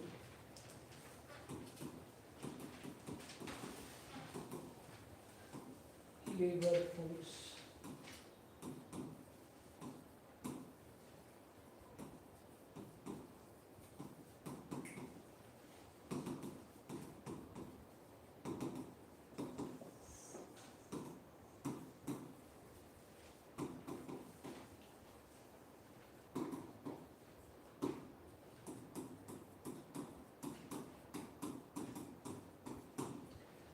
These are certain other terms, okay, that you have to keep in mind with regard to unemployment. Okay, the first term is, okay, what?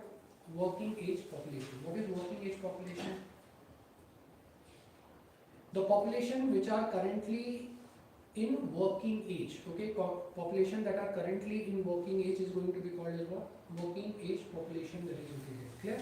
In some countries, this working age population can be taken, okay, on the basis of what? 15 to 64. In some country it is taken from 15 to 59. This is considered as what? This is considered as a working age population. How much population is in this particular age group? Okay, that is going to be called as what? Your working age population. So if you remember, we discussed right to education is applicable to for how many years? 6 to 14. 6 to 14. So from 15 you are eligible to work. Okay, that is okay there. So from 15 till retirement age happens at which age? 60. So till 15 to 59, or some countries also take 64. Okay, that is okay there. That is going to be called as a working age population. For example, if you have gone through the polity, okay, Supreme Court judges retire at which age? 65. Okay, so you are taking 64 as a working age. Okay, that is okay there. So what you see is okay, depending upon the population which are currently in this age group, this is going to be called as what? This is going to be called as your working age population. Okay? This 15 will come child labor. 15 will come under? Child labor. No, it will not come under the child labor. We have the constitution under article under article 23, 24 talks of 24 basically deals with the child labor. It only prevents article 14 only prevents article 24 only prevents employment of children in which type of industries? Hazardous industries. Article 24 only says that children before 14 years of age cannot be employed in which type of industries? Hazardous industries. That is there. Clear? Means they can be employed in which type of industries? Non-hazardous. Non-hazardous means what? Non-hazardous could be, let's say, restaurant, where there is no some health hazard to the child and etc. That is there. Hazardous means what? Like rat hole mining, other mining that you employ children for that. That is there. So Constitution only talks about what?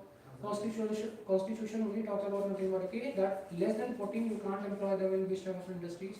Hazardous industries. Non-hazardous you can employ them.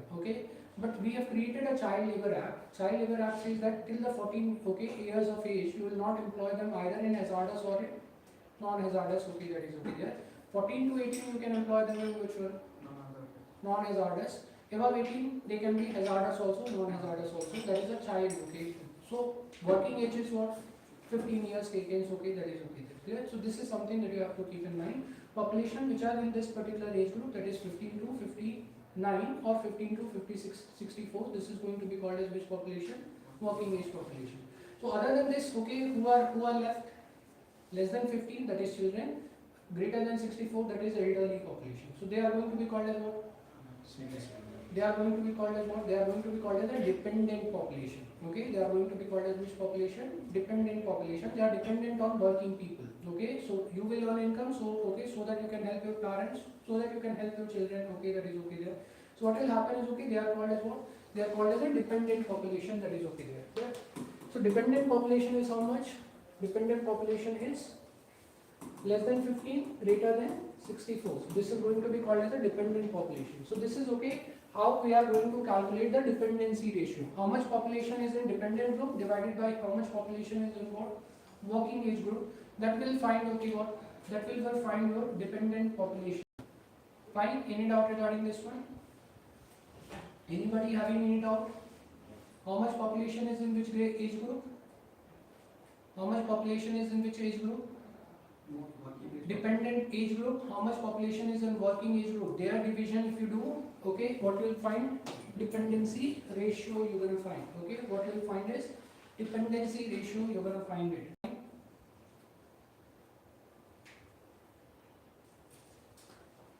Clear? So this is second term you have to keep in mind. So first term that you have to keep in mind is what? Is a case of working age population, either 15 to 64 you keep in mind, 15 to 59 you keep in mind. And second is what? Dependency ratio. What does dependency ratio says? Population greater than what? Population greater than nothing but 15 to 64, population greater than 64 and population less than 15, that is dependent population divided by what? Working age population. This will find your what? This will find your dependency ratio. So dependent population versus working age population.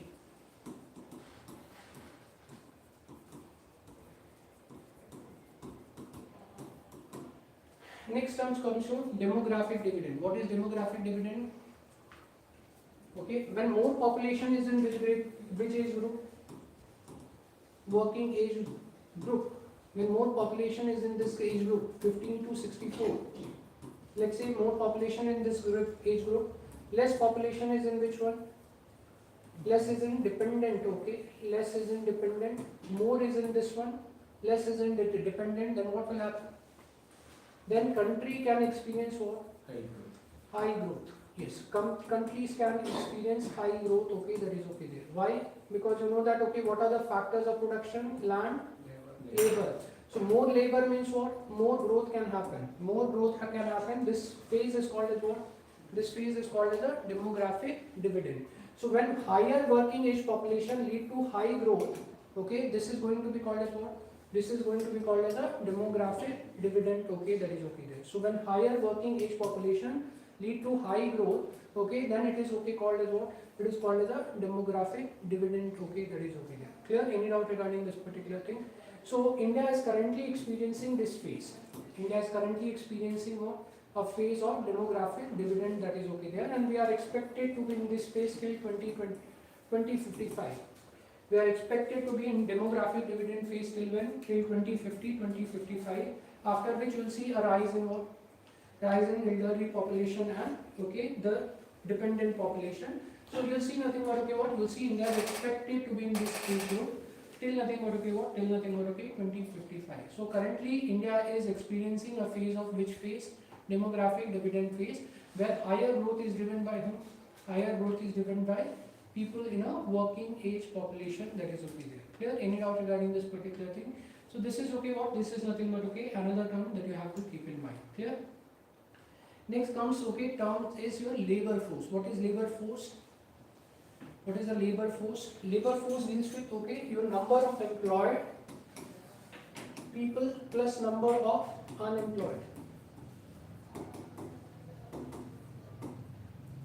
This constitute your what? This constitute your nothing but okay labor force. Okay, number of employed plus number of unemployed. This constitute your what? This constitute your nothing but okay labor force.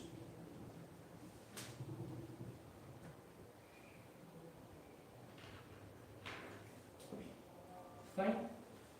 Next comes okay what? Labor force participation rate. What is labor force participation rate? People who actually employed. So labor force participation rate is labor force. What is labor force? We discuss number of employed divided number of employed plus number of unemployed. This is a labor force. So when labor force you are taking and divided by whom? Working age population into 100. When you take this will provide you what? This will provide you labor force participation rate. Okay. So when you are taking up labor force divided by whom? Working age population multiplied by 100, then you are going to get what? You are going to get labor force participation rate.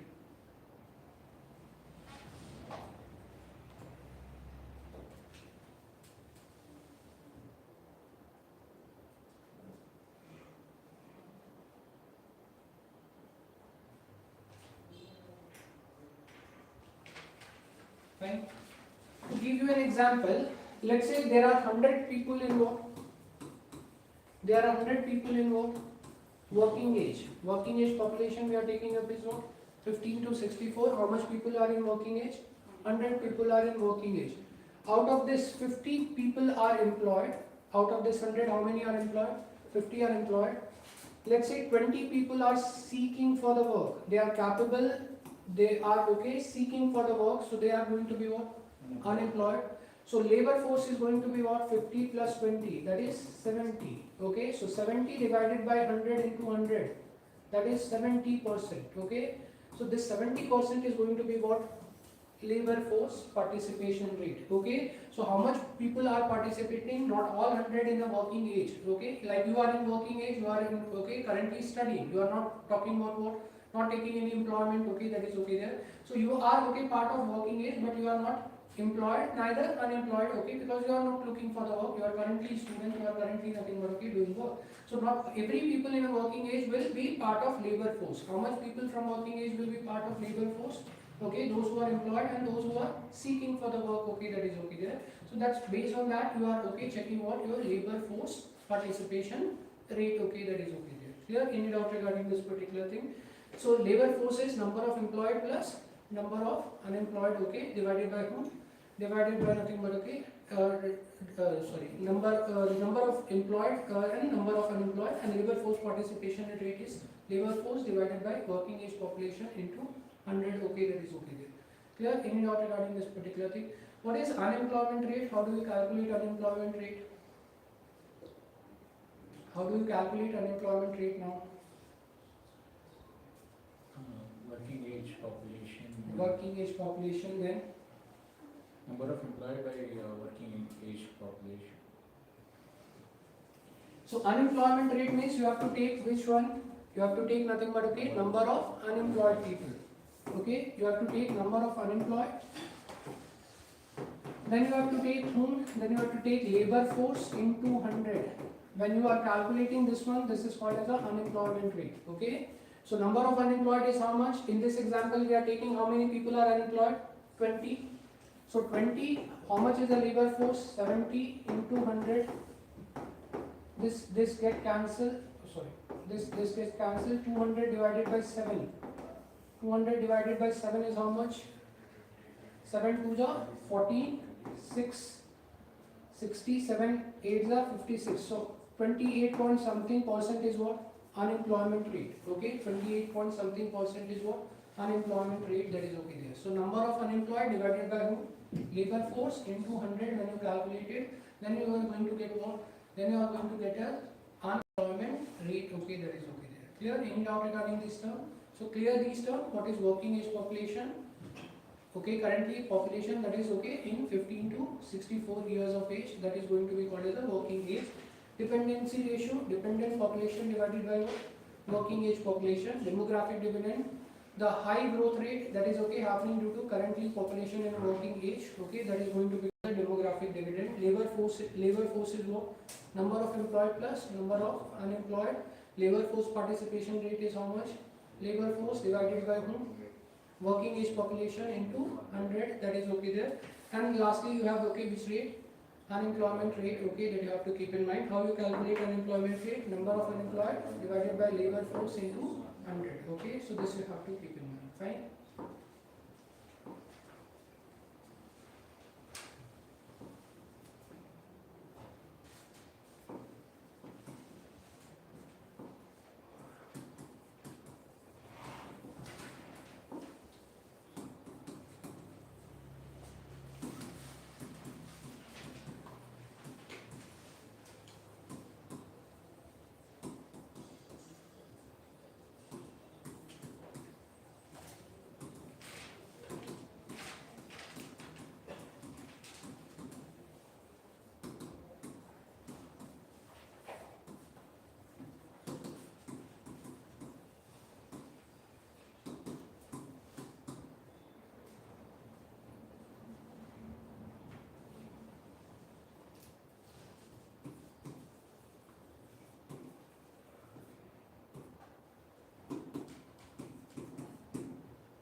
There can be two more if you are taking up chronic also, chronic unemployment or underemployment.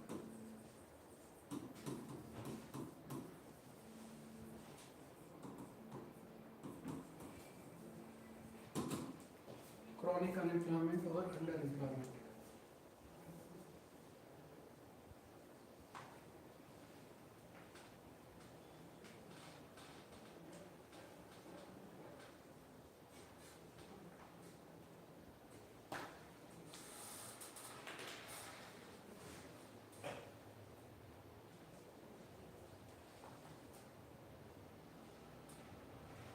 Fine.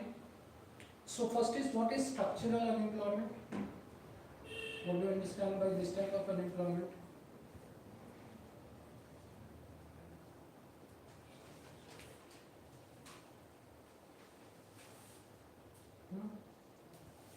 This type of unemployment occurs when there is a mismatch between whom? Mismatch between job offered and job skill that you have. Okay, then that type of unemployment will lead to what? Which type of unemployment? Structural unemployment. Okay, so jobs are available. Okay, jobs are available, workers are willing to work also, but skills are not matching. Okay, as a result, okay, you are not being hired, and this type of unemployment is called as what? A structural unemployment, that is okay there. So when there is a mismatch occurring between whom? job offered and the job skill, okay, that is okay there. Then okay, it is going to lead to which type of unemployment? It is going to lead to nothing but okay, structural unemployment, that is okay there. Clear? So structural unemployment is okay, mismatch between okay, job offered and job skill, that is okay there. So in this type of situation, jobs are available also. Jobs are available and workers are willing to work also. But what is the problem? What is the problem? Skills are not matching. Industry is not able to hire because okay, you are not providing the skill that industry want. Okay, that is okay there. Let's say there is no need of AI, you are not aware of AI, you will not be hired. Okay, so you are willing to work, industries is willing to hire, but okay, mismatch of skill is happening. Such type of unemployment is going to be called as what? Structural unemployment, that is okay there. Clear? Second type of unemployment is a cyclical unemployment. Remember, we discussed okay, economy moves in what? Yeah. Economy moves in a cycle. We discuss period of growth. Then what will happen? Slow down. Then we discuss what? Recession, depression, recovery. So this is a cyclical phase. Okay, business moves in a cyclical fashion. When business are in growth phase, what will happen? They'll hire more. But when business goes under what? Slow down or okay, recession phase, what will happen? They'll fire. When okay, they will pick up, okay, then what will happen? They will again hire. Okay, so such type of unemployment are called as what? Cyclical unemployment. Unemployment that is occurring due to what? Business cycle. Unemployment that is occurring due to business cycle is going to be called as which type of unemployment? Cyclical unemployment. Okay, that is okay there. Clear? Any doubt regarding this particular thing? Third type of okay, there is a frictional unemployment. What is a frictional unemployment? When there is a time gap. When there is a time gap between whom? Time gap between okay, your last job and next job. For that period you are okay, unemployed, and that type of unemployment is called as what? Frictional unemployment. Okay, when there is a time gap between okay, your last job and the next job. Okay, let's say I am being fired from the job today. I got a job 2 months later. So for 2 months I was unemployed. So which type of unemployment is there? Frictional unemployment. Okay, that is okay there. Clear? Any doubt regarding this particular thing? Next is a seasonal unemployment. What does seasonal unemployment means?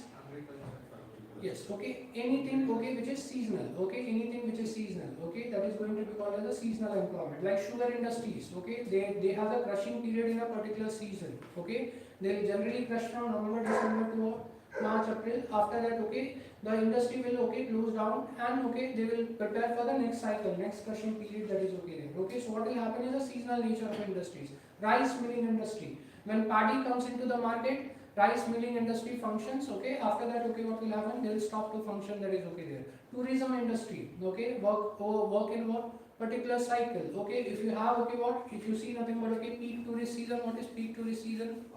Holidays are peak tourist season. So you will have more work in that, otherwise okay, you will have lesser work, that is okay there. So seasonal nature, okay, anything that is okay, having a seasonal nature, that is going to be called as what? Called as nothing but okay, seasonal unemployment, that is okay there. Next is casual unemployment. What is casual one? What is a casual unemployment? Just now we discussed casual workers. What is a casual workers? Short-term basis. Yeah, okay, when you are employed on one day, employed not on the next day, then it is going to be which type of unemployment? Casual unemployment. Day-to-day workers, construction workers getting work on this site. Now site is okay done, not getting work, okay, then okay, what will happen? Unemployed. Like we discussed plumber, like we discussed carpenters, could be nothing but okay, electricians, okay, work today, could not be getting work tomorrow, that is okay there. So which type of unemployment it is going to be there? Casual unemployment, okay, that is okay there. Clear? Next is okay, what? Voluntary unemployment. What is voluntary unemployment? When you yourself don't want to work, okay, jobs are available, but you are saying that okay, what? I'm okay, you are okay right now working, taking a okay, resigning from the job, saying that I'll prepare for the UPSC or I'll prepare okay this particular thing. Which type of unemployment you are doing? Voluntary unemployment, okay, that is okay there. So what will happen is okay, what? When you yourself don't want to work, then that type of unemployment is going to be called as what? Voluntary unemployment. Next is which type? Disguised unemployment. What is disguised unemployment? Workers working more than its need. Worker working more than its need. Okay. Disguised unemployment is okay, a situation when okay, what? When you appears to be employed but you are not much contributing to what? Production. Okay. When you appears to be employed,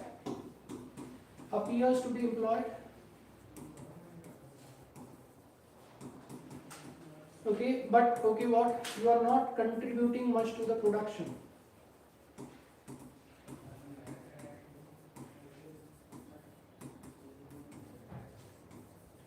You are not contributing much to the production. Then it is going to be called as what? Disguised unemployment. Okay, that is okay there. Okay. So you appears to be employed, but okay, you are not contributing much to the production. That is okay there. Generally happens when in an agriculture sector, let's say in agriculture sector, what is happening? Whole family can work in a farm, no? Whole family works in a farm. Let's say one of the family members goes out for higher studies. Okay, what will happen? Okay, no change in productivity, that is okay there. Now 4 family members will work, okay, and do the same job, okay, that is okay there. So what will happen is, okay, workers earlier was, it seems employed but not contributing much to the production. Let's say I am running a shop, okay, I am running a shop, and what will happen is, okay, my son comes, okay, in this particular shop, okay, looks for evening hours, okay, that is okay there, and I am resting, okay, at that point of time. Tomorrow he goes out for study, then what will happen? I am okay working in the shop from okay morning to evening, that is okay there, no change in productivity, that is okay there. So when workers seems to be employed, but okay, what will happen? They are not contributing much to the production. Then okay, the such type of unemployment is going to be called as what? Disguised unemployment, that is okay there. Clear? Next comes, okay, which type of unemployment? Technological employment. That as the name indicates itself, okay, occurring due to what? Technologies. Like driverless car. When driverless car will come, then what will happen? Okay, you don't require drivers. What is happening? Unemployment. Okay, that is okay there. Now you are going for fingerprint scanning. You don't require a receptionist. Okay, who can do the work. Okay, noting down and other thing. Then it is which kind of unemployment? Technological unemployment. That is okay there. So those type of unemployment that occurs due to technology are going to be called as technological unemployment. Next comes, okay, which type of unemployment? Chronic unemployment. What is chronic unemployment? Yes, long term. Okay, like we discussed chronic poverty, long term poverty, like that chronic unemployment. When unemployment exists for a long period of time, then it is going to be called as what? Chronic unemployment. Fine. The last is underemployment. What is that again? Chronic? Chronic means long term. Long term. Long term. When okay, let's say you are not being okay employed for 2 years, 3 years, 5 years. Okay, then what will happen? That type of unemployment is going to be called as a chronic unemployment. It means that person is willing to work, but he is not getting Not getting the work. What is underemployment? working. But pay is less. Not pay is less, but you are working but not as per your qualification or as per your skills. Okay, so let's say okay, someone okay who is what? Someone who is okay, a doctor is now okay doing what? Cash counting job. Okay, so what is happening? He is okay what? He is employed. Okay, he is doing a cash counting job, that is okay there, but he is not employed as per his skills. Okay, that is okay there. Okay, let's say someone who is okay what? Who is a researcher, scientist. Okay, or who has done a PhD work, okay, is doing okay job of a peon, okay, so he is okay employed but not working as per his skills or as per nothing but okay his knowledge, qualification. So that is okay, type of employment is called as what? Underemployment, that is okay there. Yes, so these are the different type of what? These are the different types of unemployment that you have to keep in mind. Fine.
67 answer.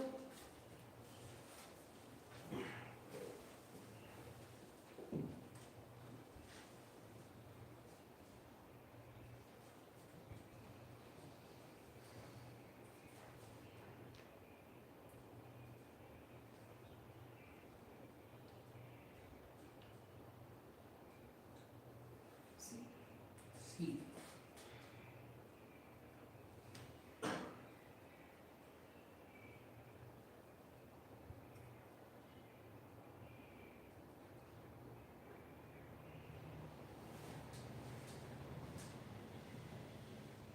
So it says disguised unemployment means large number of people remain unemployed.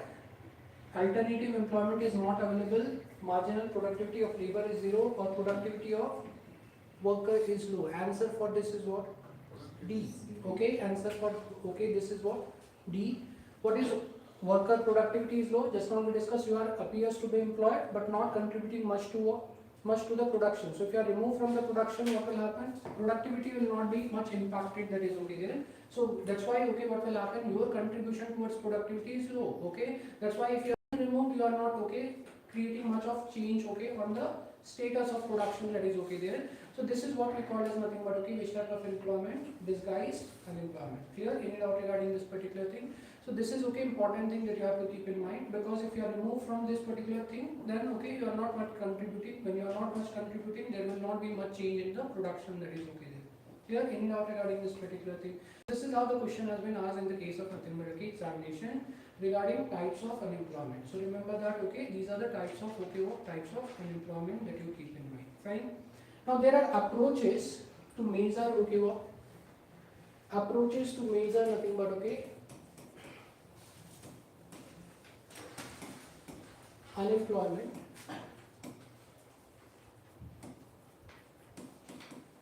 And there are three approaches generally we use. One is called as a usual status approach. Usual status approach. Weekly status approach. Status approach. Then you have okay, current daily status approach.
So this is okay, we are trying to measure unemployment in case of India.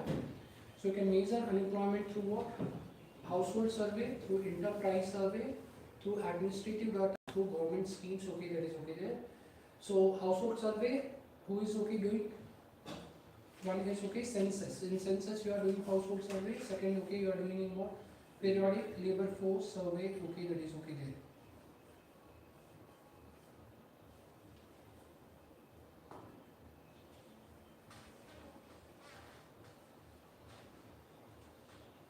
Right. So, as we discussed, who conducts census? Ministry of Home Affairs. We just now discussed which data are collected. Registrar and office of. Yeah, Office of Census and Registrar. Okay, that office is conducting. We discussed which data is collected. Main worker, marginal worker. Those data are collected in what? Census. You are getting okay who is employed, who is not employed from the census. Periodic labor force survey. As the name indicates, it is trying to measure what? Labor force participation rate. Labor force. It is conducted by whom? NSO. NSO works under which ministry? MOSPI. Okay. Ministry of Statistics and Program Implementation. We discussed. So who publishes periodic labor force survey? NSO publishes. NSO works under which ministry? MOSPI. Who comes out with the economic census? Again, MOSPI comes out with the economic census. MOSPI also comes out with nothing but okay annual survey of industries. The quarterly employment okay survey is done by Labor Bureau. Okay, who is doing that? Labor Bureau is doing that. And Labor Bureau works under which ministry? Ministry of Labor. It works under Ministry of Labor. Both these organizations, EPFO, ESIC also works under which ministry? Ministry of Labor. Okay, then All India Census for MSME. Who conduct this? All India Census for MSME? MSME Ministry. Okay, Ministry of MSME conduct okay All India Census for MSME, that is okay there. These okay done by respective okay schemes. Okay, which ministry is running these schemes? These are okay what? These are measuring nothing but okay those particular data. Huh? EPFO and ESIC comes under Ministry of Labor. These are organizations, okay? These are the organizations. As we just now discussed, Provident Fund organization, no? So Provident Fund, okay, as we discussed, if industries have more than 20 labels, then what will happen? If more industries are registering under EPFO means what? More employment are generated. If less industries are okay registering means what? Less employment are generated. That is what okay you are finding. So that is okay. Both these are working under Labor Bureau, Ministry of nothing but okay Labor, that is okay there. Clear? ESIC is what? Employee State Insurance Corporation.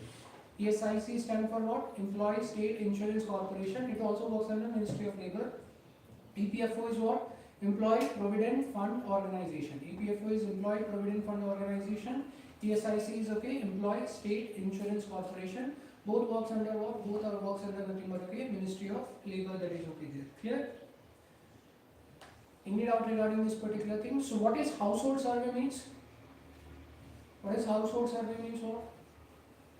Household survey means you are going door to door, each house, one house to another house, and you are trying to measure what? Whether people are employed or not employed. Enterprise survey means what? Enterprise survey means you are surveying industries, not people. Okay, now you are okay asking industries whether industries are giving more employment, less employment. You are collecting data from there, from the industries. Okay, that is okay there. So those type of things are what? Enterprise survey, that is okay there. So household survey means you are collecting data from where? People, that is okay, houses. And okay, enterprise survey means you are collecting data from the industries, that is okay there. So economic census, okay, conducted on the industries. Every industry submit annual reports to whom? To the government. So okay, annual survey of industries, okay, you are doing quarterly employment survey. Labor Bureau does that. Labor Bureau works under which ministry? Ministry of Labor, that is okay there. And All India Census for MSME, that is okay there. Clear? So till now in India, 7 economic census has been done. How many census has been done? 7 economic census has been done. Last such census was done in 2019. Last census was done in 2019. Generally it is done around every 5 to 6 years. Economic census are generally done around 5 to 6 years, okay, that is okay there. So last such census was done in 2019, okay, but due to COVID, government has not done this time, okay. You see more than 5 to 6 years has happened. So around 7 years that happened. We have now 2026 going on. So generally before this, okay, you'll see census, okay, economic census used to come around every 5 to 6 years. This year there has been delayed because of nothing but okay, what COVID related, okay, cycle, okay, that is okay there. Clear? So this is okay what you have to keep in mind. Economic census who conduct, must be conduct. If how many economic census till now has been conducted in India? 7 economic census. Last such census was done in 2019. Till now 4 all India MSME census has been done. Till now 4 all India MSME census has been done, but last was done in 2005-06. Very old. Okay, after that no, okay, MSME census has been done. Okay, so last such census was done in 2005-2006. After that no MSME census has been done. Okay, so these are some statistics you just keep in mind. Okay, so only thing is okay, what you remember who does economic census and who does nothing but okay, what MSME census, which organization does. If latest report comes out, then government can ask it, okay, in the case of examination, or UPSC can ask it in the case of examinations. Okay, so if latest economic census comes out, then you have to read it. Otherwise, okay, you just keep in mind who publishes this economic census and how many economic census has been published. That information is sufficient. Fine. Any doubt regarding this particular thing? Administrative data, as we discussed, more industries run, okay, registering means what? More, okay, employment. Less industries registering means what? Less employment. Sometimes we discuss government runs a scheme, like we discuss National Livelihood Mission, we have discussed rural and urban. So discuss National Livelihood Mission, okay, you are running in rural areas and urban areas. National Livelihood Mission, what this National Livelihood Mission does? As the name indicates, provides you livelihood. Livelihood means what? Either wage employment or self-employment that you are finding. Wage employment means what? What is the difference between wage and self-employment? So we just now discussed Ajivika Mission or National Livelihood Mission. It is being run in what? Rural areas also. It is being run in urban areas also. People are registering in these particular mission. So the government is collecting the data. Government is collecting the data from these schemes. How many people are registering? If more people register means what? Unemployment is high. If less people are registering means what? Okay, unemployment is low, that is okay there. So based on that, we collect nothing but okay data. From these schemes, okay, we can collect the data, that is okay there. Clear? Any doubt regarding this one? So these are okay, what? These are the measures. These are the measures for whom? These are the measures for nothing but okay. The, okay, what? The unemployment in case of India, that is okay there. For you, for examination only, this is right now important, which is okay, what? Periodic labor force survey. Okay, so for you, for examination, this only is important right now. Periodic labor force survey, because okay, this is only the latest. The rest all are not latest. Okay, so the rest all are not important. Only what is important is a periodic labor force survey. Okay, that is okay there. Clear? So this you keep in mind. Who publishes periodic labor force survey? NSO. NSO works under which one? Must be okay. That is okay there. Clear? Any doubt regarding this one? Now there are 3 approaches we are taking to measure the unemployment. Okay, usual status approach, weekly status approach, current daily status approach. So usual status approach means we will take okay, what? We will take last 1 years of reference period, 365 days we take up, and we see here okay how many people are employed or how many people are unemployed. Just now we discussed okay main workers. Who are main workers? More than 183 days employed. So you are taking entire 1 year and you are measuring that okay who is okay employed, who is not employed, that is okay there. So that is okay one way. This approach is called as what? Usual status approach. When you are taking up last 1 year 365 days and seeing who is employed, who is not employed, that is going to be called as what? Usual status approach. This generally gives you information about long-term employment, long-term unemployment. Who is unemployed for long period of time? Okay, long-term unemployment data is given by which approach? Usual status approach. Okay, that is okay there. Clear? Weekly status approach checks okay whether the person is okay unemployed, whether the person is unemployed okay even for an hour in a week. Then he'll be counted as what? Then he'll be counted as okay the unemployed under the weekly status approach. If you are unemployed even for an hour, even for an 1 hour or 2 hours or 3 hours in a okay entire week, then also you will be counted as what? You will be counted as a unemployed. Okay, that is okay there. So this is okay measuring which type of unemployment? Short term. Casual workers. You know that casual workers get employed okay one day, they may not get employed one day, or they may get employed for okay the entire day, next day half day only, not employed for nothing but okay, other day, other half, okay, so that is okay there. So this type of okay approach measures which type of unemployment, measures nothing but okay, weekly status approach measures short term unemployment, that is okay there. Clear? Current daily status approach measures what? Take reference period of how many days? 1 day, okay, take a reference period of 1 day, and okay, in this day if you are unemployed even for an hour, then you will be declared as what? You will be declared as a unemployed person, that is okay there, and that is a current daily status approach, okay. So total of 3 approaches you have to keep in mind: usual status approach, weekly status approach, and current daily status approach, okay, that is okay there. Clear? Any doubt regarding this particular thing? And how we are measuring? How we are measuring the unemployment? Either through household survey, or through enterprise survey, or through nothing but okay, administrative data, or through nothing but okay, government schemes. Okay, this is how we are measuring unemployment in case of India. Fine. Any doubt regarding this particular thing? So what has been discussed? Out of these, what is important for you? Periodic labor force survey.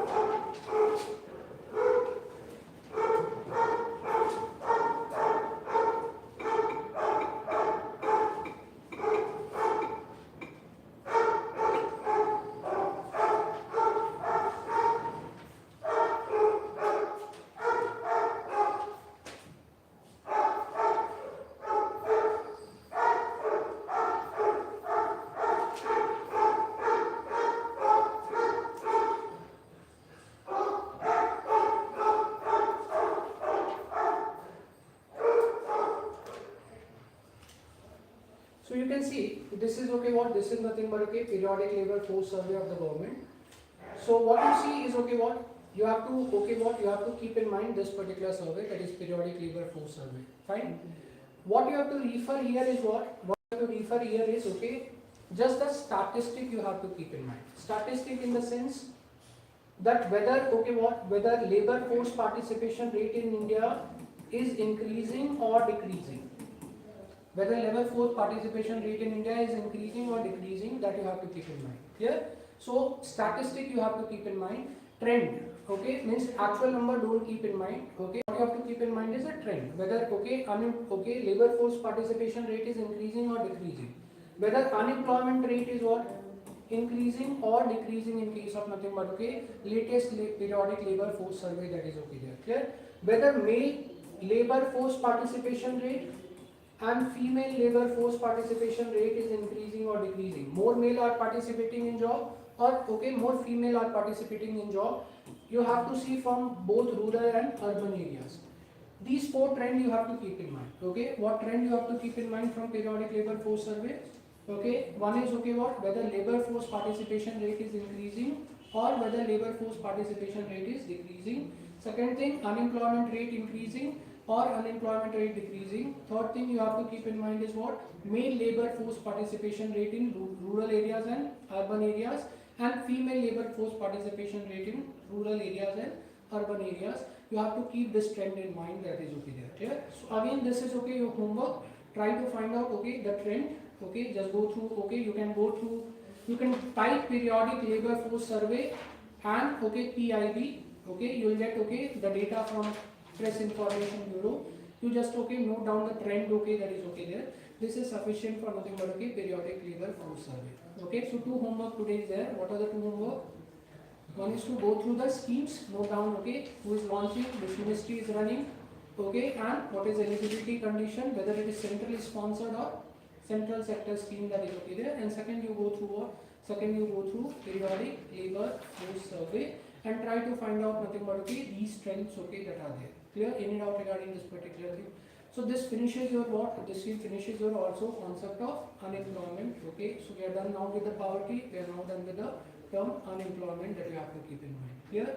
So remember types of unemployment, terms, whatever terms we are discussing: dependency ratio, labor force participation rate, unemployment rate, dependency ratio, all those terms.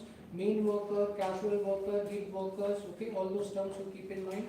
Then okay, the approaches: usual status approach, weekly status approach, current daily status approach, and how in India we are measuring this unemployment through household survey, through enterprise survey, through nothing but okay administrative data and government schemes. Okay, that is okay there. Clear? Any doubt regarding this particular thing?